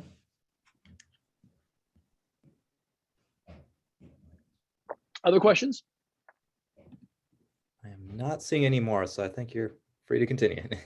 Okay, so this is sort of a follow-up is what about if there's multiple foreign bodies? And even if there's multiple foreign bodies, so again, CCI edits tell us that no matter how many foreign bodies we have in one cornea, it's the same procedure. So we can remove the one, or we can remove 10, right? So that kind of stinks. If it's a second eye, so they have foreign bodies in two eyes, then you have this kind of second eye reduction of fees. So again, when they create our relative value units, what they're doing when they look at 65222 is saying, okay, well, it's going to cost you this much to numb the patient, and this much expertise and time and overhead that, to staff the facility. We're going to pay you all of that for those RVUs. But then if you have to do another eye, well, you've already got all the patients in the chair, and you've already worked them up, and you've already got your sterile stuff that you need. You've already got your autoclave, so it's fine. You're not going to take you as much. So they're going to deduct basically 50% on that second eye. It's basically multiple procedure deduction. And so in any case, when that happens, okay, so you still have these two options, right? We have the option one, where we would use 65222 with the right eye, and then the left eye we would use the 52 modifier, and we get paid half basically for that second eye. Or we have the same option as we had before. So again, you can choose which option that you'd want to use for that scenario. So again, I think that's the key there, is just remember that when you do a second eye, just like plugs, if you do one plug at and they're going to pay you $200 for that plug, and you do a second one in the lower, so you lower right, lower left. Can't remember if that's E2 and E4. I think so. Maybe it's E4 or E2. Anyway, the point is that whichever ones you're doing, that first one you're going to get 100%. Second one you're going to get 50%. The same rule applies for foreign body removal, and then it would be just the second eye, not multiple foreign bodies in one eye. Okay, so. Oh, and one follow-up question on that. Sure. Someone's asked, the 65222 only done in one eye, does it still need the RT or LT modifier? It doesn't. No. Great. No. Okay, so questions about level ones. First of all, level ones for new patients have been completely eliminated from the code set for the last year, so you really shouldn't have any use for level ones for new patients. For established patients, level ones, I do see this often. So where a doctor will order a field and an OCT on a separate day when they're not even there, and the staff will automatically bill out a level one with the field and the OCT on that day. That shouldn't happen unless there was a reason for your staff to do something besides the technical component of your field and your OCT. So remember that a field and an OCT, both and a photo, have a technical component and a professional component. So just in general, when you're ordering those tests, make sure it's clear in your chart that you've ordered those tests and what you're trying to obtain from those tests. So order 24-2 to evaluate and monitor for glaucomatous loss. And then that technician is going to perform the technical component of the field. So they're going to obtain the field. And then the doctor has to complete the professional component by doing an interpretation or report. So then the doctor looks at the field and says, superior arcuate defect appears stable, consistent with mild glaucoma or moderate glaucoma, continued treatment, monitor in 3 months, right? That might be your interpretation or report. And so, so if you've done those two things, you've done a technical component, you've done a professional component. One of the things that you wouldn't do would be to automatically add a level one to that encounter because the doctor didn't see them, unless you wanted your staff to do something else at that encounter. So maybe you wanted the staff to check pressures or check VAs or get some other history from the patient. If that's specifically what the doctor wanted on their previous order, like, and I also want to check BAs or check for potential side effects or check IOP, and I want the staff to do that, then you can use a level 1. But don't automatically use a level 1 just for the staff time for testing, because it's already bundled into the technical component of that code. And so this is a big part where people will fail audits. And also in general, you'll see that if they fail those audits, they're often not easy claims to get paid for. So I'd love to, again, that's something that you can talk to Rob about, but often you'll see these level 1s, you have to kind of chase them down. So they'll just automatically deny them for most payers or for many payers. And then you're having to go in and say, well, no, I know that it's not supposed to be used every time, but I used it in this case because I wanted my staff to check BAs or check pressures or whatever. That's legitimate. But my question often is, for the $10 to $15 that you might get paid for that level 1, is it enough information that's worth it to you so you don't have to go chase it down, to have the doctor pop in for 5 minutes and talk to the patient, and do a quick examination and continue your treatment or not? Maybe that's the best use. And then you're at probably a level 3 or even higher. And I'm not saying that to upcode the patient. It's just that if I see a 9.9 code that gets denied often, it is often a level 1. And it's because most people aren't using it correctly. And so insurance companies are kicking it out automatically. And then you have to go in and try to hunt it down. And it's not usually worth, I'm not saying don't hunt it down. I'm just saying it's not usually worth the time that you take to try to get paid for it over time. So key point, level 1s are appropriate in certain scenarios with just staff time, not with doctor time. If it's doctor time, you never use a level 1. That's not Chris Wolfe talking, that's the AMA. Okay. So sorry, that's the words of what I just. Okay, so when billing an OCT with severe glaucoma, so yeah, so again, there's these ideas about when do we use different tests, and I'm actually going to talk a little bit about. So I get these questions often about, hey Chris, I'm getting denied. I'm worried that if I do too many visual fields or too many OCTs, I'm going to get audited, or I'm going to start getting denials. How do I know if I don't do that, I'm not going to get audited? Because there's this kind of concern. So the first question is always, what is the information that I'm trying to gather from ordering a test? And that's the only real thing that clinically should come through our heads is, am I ordering this test because, or I'm ordering this test because it's going to give me good information? And I know most of you are going to say it's giving me good information, or I want it to give me extra information so I can base a specific treatment plan for that patient. Beyond that, then we can say, okay, well, in order for me to know whether or not I'm getting good information or what I should be doing to manage a patient that has this specific condition, what does my clinical practice guidelines tell me, or what does my preferred practice patterns tell me?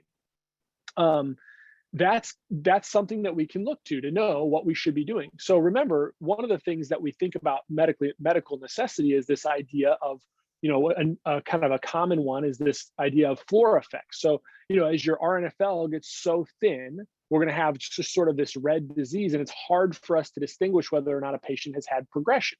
So when we look at RNFL, for example, in a patient with severe glaucoma, our OCT RNFL is probably not the best thing for us to look at to be able to detect progression. Usually we're going to want to see our fields, but we can see, there's some studies that show us that GCC, so still OCT technology, might be beneficial for us to see early on glaucomatous changes with GCC before that will precede RNFL changes. But we also might see later stage GCC changes that are going to be after we sort of hit this floor with our RNFL. So the bottom line is, if we think about mild glaucoma, and we're probably looking at our fields and our optic nerve OCT, maybe even our GCCs for mild to moderate glaucoma.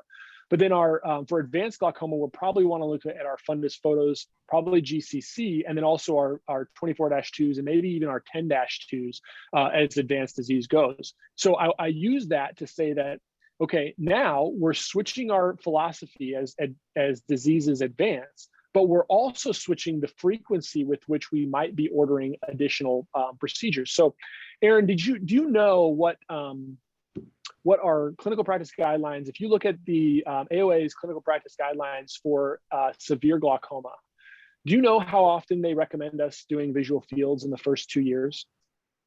off the top of your head? I'm not trying to put you on the spot. I would not have gotten this right. No, I do not.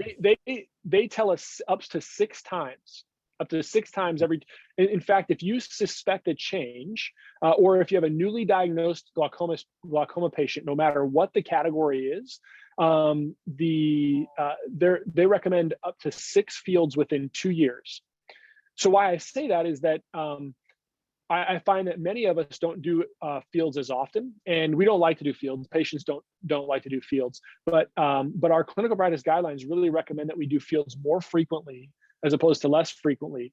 And again, it shouldn't concern us to trigger an audit. Now, it would be different if every single patient that's a glaucoma suspect, H04.013 or H40.013, mild low risk glaucoma suspect, if I was doing 4 fields a year on every single one of those patients, it's probably going to be a problem.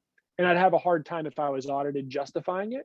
But if I have a patient that's that most of those patients are once a year based on our clinical practice guidelines, and some of those patients are 3 times a year, it's probably okay, because I could go, if I were audited, my chart would probably justify that maybe this patient had a really bad field, or they weren't a good test taker, or there was something I was seeing on that field that made me more concerned, so I wanted to have them back. It'd probably be fine. But my point is that, remember, with escalating levels of glaucoma, you should, if you're coding those glaucoma patients appropriately, that code will justify to the payer that, hey, I know what I'm doing, and that's why I'm ordering so many more tests.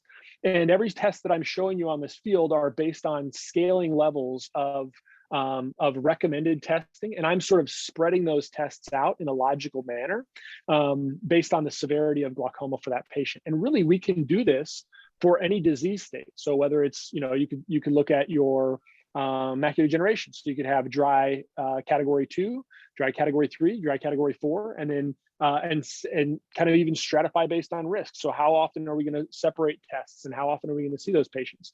And so so I think the point is that generally speaking, we can look to our clinical practice guidelines to tell us how often we ought to be doing tests, and we shouldn't be worried about an audit if we're doing a test often, because our chart should justify why we did that test at whatever frequency we're choosing to do it based on that patient specific experience.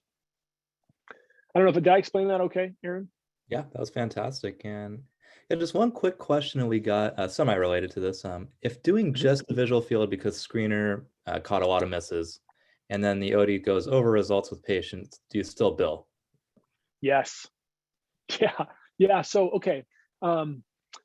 Here's the, so we do a screener. Let's say we do an Optos screener, we do a field screener, we do an OCT screener. What's our goal with that? Our goal is not to answer the question. Our goal is to say, did we identify something that we didn't know was there before?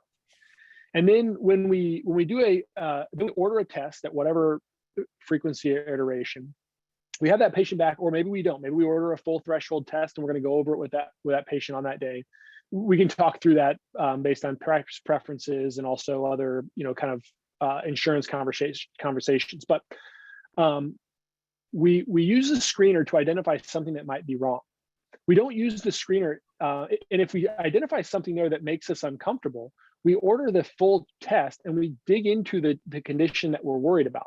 What optometrists, and when we do that, there's value to it, right? There's value. So I see oftentimes where a doc might run a visual field screener because they looked at the nerve and they just weren't very comfortable with it.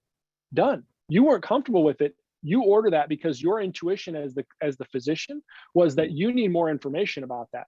And because you needed more information based on your knowledge, education, and training and your licensure, that means that you've got to evaluate that, or somebody does. And there's value in that system. So if you see a nerve that looks suspicious and you run a field on it, or you run a screening field to determine whether or not a patient has anything that you need to be concerned about, then you run a threshold field, then to make that more clear, or any other test that you needed to make your diagnosis, or to get to the point where you need to refer to somebody else because you don't know what you're dealing with, well, that's fine. But the point is that you added value to that healthcare system to be able to identify something. And even if it's, man, I don't feel comfortable about this, that's fine. There is no reason why that doesn't justify whether or not a patient, that somebody is going to pay for that. So the answer is yes, bill for it. Absolutely. That's value that you provided. Makes sense. We good? Yeah. Okay. So we've got a few more minutes here. So again, value here. Again, I'm gonna deviate slightly from some of our patient communications, but I think it's important because these things will come up in terms of communication when you're talking to a patient, especially when you think about copays and deductibles. So one of the common things that I will see happen with docs often is that they're worried that that if they attend to a field that might take them more time, or they're going to see this patient back because their visual field was kind of abnormal, so they want to have that patient back. They're not exactly sure of like, well, is this worth the time that I'm going to spend? And so what I like to do is sort of break conditions down because I'm trying to get, in this case, the doctors that are apprehensive about billing for stuff, I'm trying to show them like, look, you're providing value, and that value is translatable into other things that you're doing. So if we look at like the average OD per hour revenue based on MBA metrics, it's about $402. And again, I talk about that number a ton. If you've heard me talk before, you've probably heard me talk about that number. But the bottom line with that number is that I like it because it allows me to look at any condition, any widget that I sell, whether it's glasses or contact lenses, or I do IPL, or I do a LipiFlow, or a tear care, it doesn't matter. Whatever I do, or punctal occlusion, I can dump into how much time did I spend doing that thing and how much revenue did I generate for my practice. And so one of the things that doctors have a really hard time, ODs really have a hard time doing, is they've gotten so used to the model of I provide examination, I sell glasses, I provide examination, I sell contact lenses, that if we get them outside of that realm, it's hard for them to have this tangible widget that they sold, right? This reward, because they haven't kind of conceptualize what the value is. And so what I've done here is taken that glaucoma patient and I've broken down based on Medicare national averages. I throw in a kind of a placeholder for refraction and a placeholder for an Optimap screener. But everything else is based on Medicare national averages. So in some places, your revenue could be higher from some private payers, could be a little bit lower based on your Medicare region. But basically, what I'm showing you is that if the average independent practice is generating $402 per OD hour, and all I do is look at patients with who are glaucoma suspects, and I spend 2 visits with them, 15 minutes each visit, then I'm generating $1,043 per hour, never selling glasses, never selling contact lenses, never selling supplements. So my point here is that you can take all of these different things and look at them from a Medicare national average and ask myself, is this higher? If all I did all day long was see glaucoma suspects and never ever sell a pair of glasses or contact lenses, I would be generating, and I saw a patient every 15 minutes, I would be generating $600 more per OD hour than the average independent practice. And even to say that another way, if I spent a half hour with them, then I'd still be generating $115 more per OD hour, just following the clinical practice guidelines. So I think the point there is that you don't in my practice, if that patient decides to buy glasses, that's just all bonus, right? That's on top of the services that we provided. So I think again, the point here is to know, first of all, don't be scared of audits before ordering tests, as long as those tests are appropriately ordered in your practice. And also don't be afraid to follow up with those patients, because you're not going to be losing revenue because you could have sold the glasses or contact lenses. This is just part of that entire package. And I would argue it's to the practice, to the patient in the healthcare system, it's a much more valuable service based on the dollars that they're willing to pay for. And to the practice, it's a much more valuable service as well. Okay, so let's look at co-management for cataracts really quickly. So again, there are still a lot of ODs that aren't co-managing cataracts. So what types of reimbursement might you expect? Well, when you look at cataract post-op, if the surgeon is using a 54 modifier, so what they're telling with a 54 modifier is that they did the surgery, and they're notifying the payer, whether it's Medicare or private payers, that somebody else is going to be doing the post-operative care, and they'll provide a date of service. Then the optometrist will use a 55 modifier, and they'll take over service at that specific date. and they are going to take care of that patient moving forward. Typically, it's a 80-20% cut. So if your surgeon if the total payment or the total payment is $600 for that post-op for one eye, for essentially for your 90 days of post-op, the OD will get 120, the surgeon will get 480. And so that's for one eye. So is it worth your time to do that? Let's say it's 2 visits. It's 2 visits plus a refraction for, let's say both eyes get done. And let's say you charge, we'll just throw in, I'm not telling you what to charge for refraction, but let's say it's a $50 refraction. So you get $240 plus a $50 refraction for essentially 2 visits for most patients, maybe 3 visits if you have a hiccup. So is $290 worth 2 visits, and maybe the opportunity that patient decides to continue other care or buy other things from you? Probably, it's probably worth it. So again, that's kind of what you could expect in terms of billing and kind of what you can expect in terms of reimbursement. And then I often get this question, can I bill refractions at the final post-op visit? Absolutely you can, and you should. The question I would ask you is, why wouldn't you? Is a refraction included in the definition of the post-operative care? And if the answer is yes, then you shouldn't, but it's not. It's not included in the definition. So yeah, if you're providing a refraction at the end of that post-operative period, it is a separate identifiable service that patient can pay for. Or if they have a rider someplace that allows them to pay for it, that's okay too. This is kind of a unique situation. I'm going to kind of move past that one. And let's look at, here we go. Okay. So yeah, I get these questions often.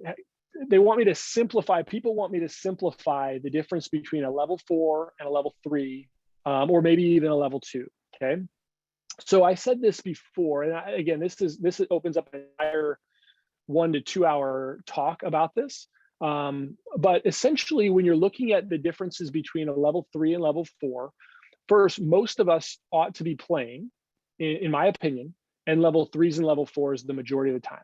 Now, I have that opinion because if you look at a distribution curve, you'll see that about 80% of the time, a payer will expect us to bill level 3s or level 4s. It's a little skewed in one direction for new versus established patient, but basically level 3s and level 4s 80% of the time. They expect about 13% of the time to be a level 2, and they expect about a 5% of the time to be a level 5. And so, most of the time we should be thinking, we should ask ourselves, if we're getting a lot of level 2s, we're probably undercoding. And if we're getting a lot of level 5s, we're either overcoding or we're spending a long time with patients. Because remember, we can use time as a main determinant, but for most of us, it really isn't going to be the main determinant. It's going to be medical decision-making. So the other caveat I would say is that most of the conditions that we see in our practices are likely going to be identified as chronic conditions. So AMA defines chronic conditions as conditions that are present for a year or longer, basically a year or longer, or until death. So if death is going to be before a year, then it's going to be a chronic condition if that condition is going to be there until death. So think about the conditions we see. Dry eye. Aaron, chronic? It's going to be there for a year? Probably. What about glaucoma? Yeah, should be chronic. Cataracts, macular degeneration, endothelial dystrophy, epithelial basement membrane dystrophy, right? So all of those conditions I just rattled off, we don't even think too much about them. We know they're going to be likely chronic. They're likely going to be there for longer than a year. So what that does is that sticks us into basically, you would ask yourself if a chronic condition was stable or progressive or severely progressive, right? So stable chronic conditions, one stable chronic condition puts us at a low level. That's a level 3 type of problem. Are you still with me? 2 stable chronic conditions puts us at a level 4 type of problem. And a severely progressive chronic condition puts us at a level 5 type of problem. Now, those are going to be rare, right? That'd be like severely progressed glaucoma or macular degeneration. Right? Those are going to be rare. Okay, so we're not even going to talk about data because it's not going to apply most of the time. We'll talk about risk, okay? So remember, in this new system that we've been dealing with over the last year, risk is only graded based on the risk of intervention. And why that's important is if you understood the rules, the 97 and 95 guidelines that we had all the way up until 2021, if you understood those rules, you remember that you were grading what we called number of diagnostic and treatment options. That was one grade for MDM. And then you have complexity of data, and then you would have risk. And the risk was then problem risk, intervention risk or testing risk, and then treatment risk. So we're lumping all these things back together again, but they said no more of that. Okay, so 2021 then just said treatment risk. Okay, so I've identified, you have to have two problems, you have to have two problems that are underneath the same column. Okay, so we said chronic problem, low. There's other nuances. Okay, but I'm going to just give you generalities. Okay, low, one chronic problem, low, two chronic problems, moderate, severely progressive chronic problem, level 5 or high. Okay, then you come down to your risk of your treatment. Okay, so if I have over-the-counter medication, basically a level 3. Okay, most often going to be a level 3 type of treatment risk. Prescription medication, level 4. So now all I have to do is say, okay, am I managing 2 chronic problems and I'm prescribing a medication? Level 4. If I'm managing 1 chronic problem, prescription medication, I'm only to a level 3 because I have to hit 2 of those underneath that level 3. So there's some really good like algorithms that you can go through, and some like I've developed some cheat sheets as well. I've also developed what you're seeing here. Actually, I can even show you some people.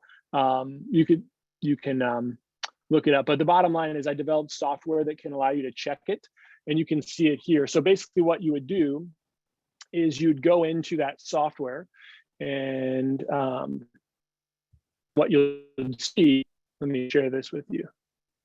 So I advocate, like, I know Rob was talking about this. I think what you should be doing is having some sort of way to check yourself and audit yourself, whether it's a normal tool that you can use on a piece of paper or a tool like this. But basically you could type in your code, whether you want to search by ICD or you want to search by description. And this will do 2 things. One is it will automatically, like I've taken 1,000 different codes. I'm expanding it by another 500 this year, or like by the end of this month. But basically what it will do is I'll say, okay, my clinical intuition is based on my experience is that this is a chronic illness, right? So it's going to auto calculate it. But you could say, Aaron, I know I'm way smarter than Chris Wolfe, so it's not chronic. It's an acute uncomplicated illness, right? You can override it. The bottom line is then you're answering, okay, is it a stable, progressive, or severely progressive condition? And you can put another one in if you want to, you don't have to. And then you say, okay, did I order any other tests? Let's say I ordered an osmolarity and inflammatory. I didn't talk to another physician. I didn't interpret any other tests. What was my treatment? Let's say I used CEQA. So patient was established. And what it will do is it will calculate that for you. So you can use it as a self-audit tool, or you can use it to kind of know, all right, well, this is what it should be doing. But bottom line is that's taking all those AMA grids and scoring it for you. But you should be doing that. And doctors should, whether, it doesn't matter who they're using, but they should have a really confident and comfortable area to know whether or not this is a level 4 or level 3, or what codes I ought to be using.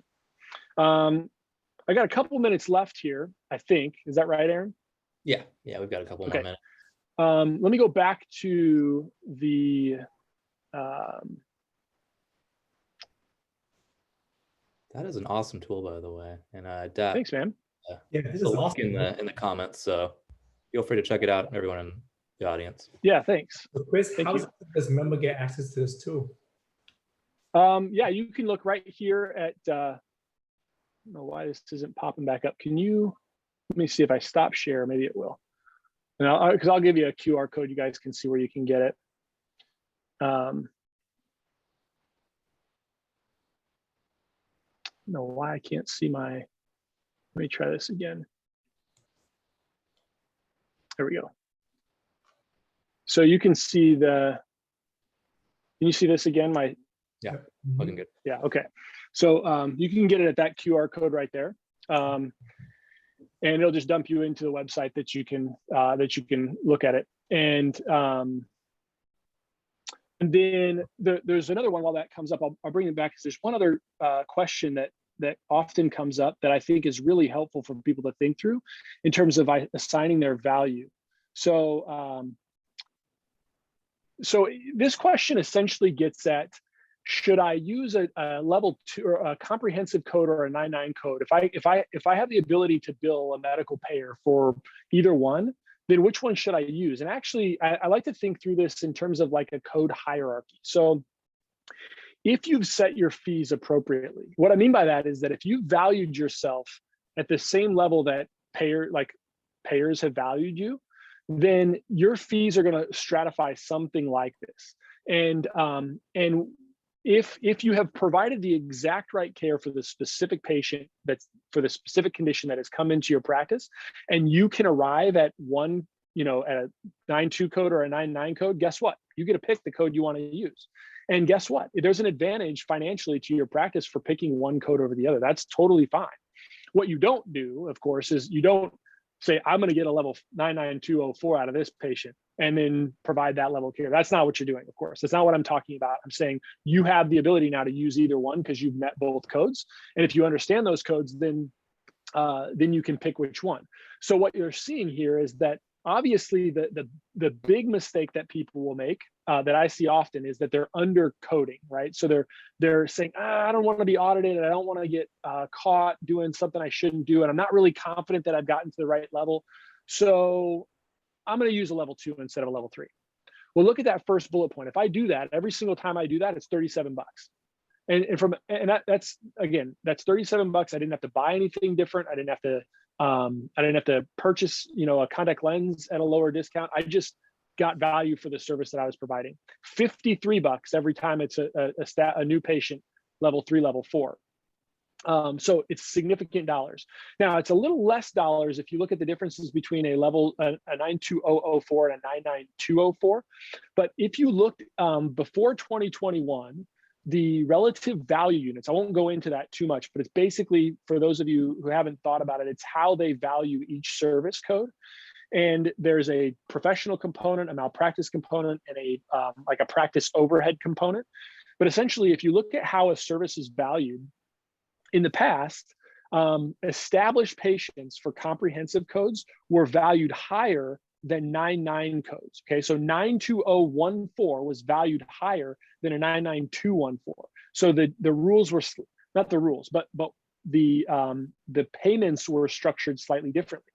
In 2021, that should largely be completely gone across the board. So they've restructured the relative value units for each, which means that if you hit a comprehensive code, it's almost always better to use your 99 code over your comprehensive code by anywhere from $4 to $18. And you can see that here on the right-hand side of your screen. And ultimately, what that leads us to is sort of this idea of hierarchy based on relative value units. And those relative value units will translate into dollars paid by a payer. Okay, so what this means is if I achieve a 99204 and a 92004, then I know every time I'm going to use a 99204 because I'm going to get paid better. I'm going to get paid about $15 to $18 better, assuming that I've set my fees appropriately. That doesn't work if I've set my fees way too low, but it does work in this case if all your fees are set to what those payers have valued them based on the relative value units. And so you basically follow this, and what that means is that if I've hit a level 4 or higher, I don't even care about my 92 codes because I know I don't even have to calculate them out because I know I've already I would be losing money if I used the 92 code, right? Assuming I'm submitting them both to medical payers, right? If I hit a level 3, so I always start, the key here is I start with the 99 code and code the 99 code out. If I hit a level 4, level 5, I don't even care about a 92 code. If I hit a level 3, then I ask myself, did I achieve my comprehensive code? Does that make sense? So if I'm at a level 3 based on 99, the next question is, did I do what was necessary for a comprehensive code? If the answer is yes, then I'm going to use a comprehensive code because I'm going to get reimbursed better. Okay. So the only time I'm going to ever consider a 99212 is essentially if I didn't achieve a 92012, right? And the only time I'm going to consider a 92012 is if I didn't achieve a level 3, a 99 level 3. So most of what we should be playing with in most cases is going to be your level 3s and level 499 codes. And then mostly your comprehensive exams, 92000X4. And then very rarely, based on our distribution curve, should we be using intermediates or level 2 codes. And that's based on distribution curves. So I'll pause there. My hour and 40 is up about 5 minutes ago. So I think I saw a couple other questions come in. Yeah, actually, you got two of the same question from two attendees. What's the best reference to get an understanding of the new coding rules that you've discussed, and best place to look for practice guidelines for different conditions? So there's a couple places. First, that's exactly what I do, and you can find it through that same website of QR code. But I also want to give some love to our sponsors as well. And my suspicion is that Robin and Rob, if you're using their service, they can help you out with a lot of that. I would love to help you. But and then if you want to just kind of get granular on your own, so I've got a lot of research, basically online courses that are through iCode. But then if you want to do it on your own, you can just Google AMA. So AMA 2021 documentation and guidelines, and that will pop up. That'll pop up a sheet that kind of covers them. And then also you can contact me, and if you want, I can send you that link as well, or send you any other links that you want. That's my QR code. I do a podcast I mentioned, and I like to have interesting conversations with people that are doing interesting stuff. In fact, Aaron and Dad, I'm probably going to ask you guys to come on to talk about what you're doing. And then, but I do that every week, and then that's my email address that you guys can reach out to me with any other questions you got. Awesome. And then it looks like we have one more question before we let you go. Someone asked, are we required to respond to HEDIS audits? Let me look at that acronym. HEDIS, let me look it up real quick. Oh yeah. Yes, so what HEDIS, so HEDIS is there's these sort of hierarchical codes, and so the short answer is yes, you're required to respond to those audits.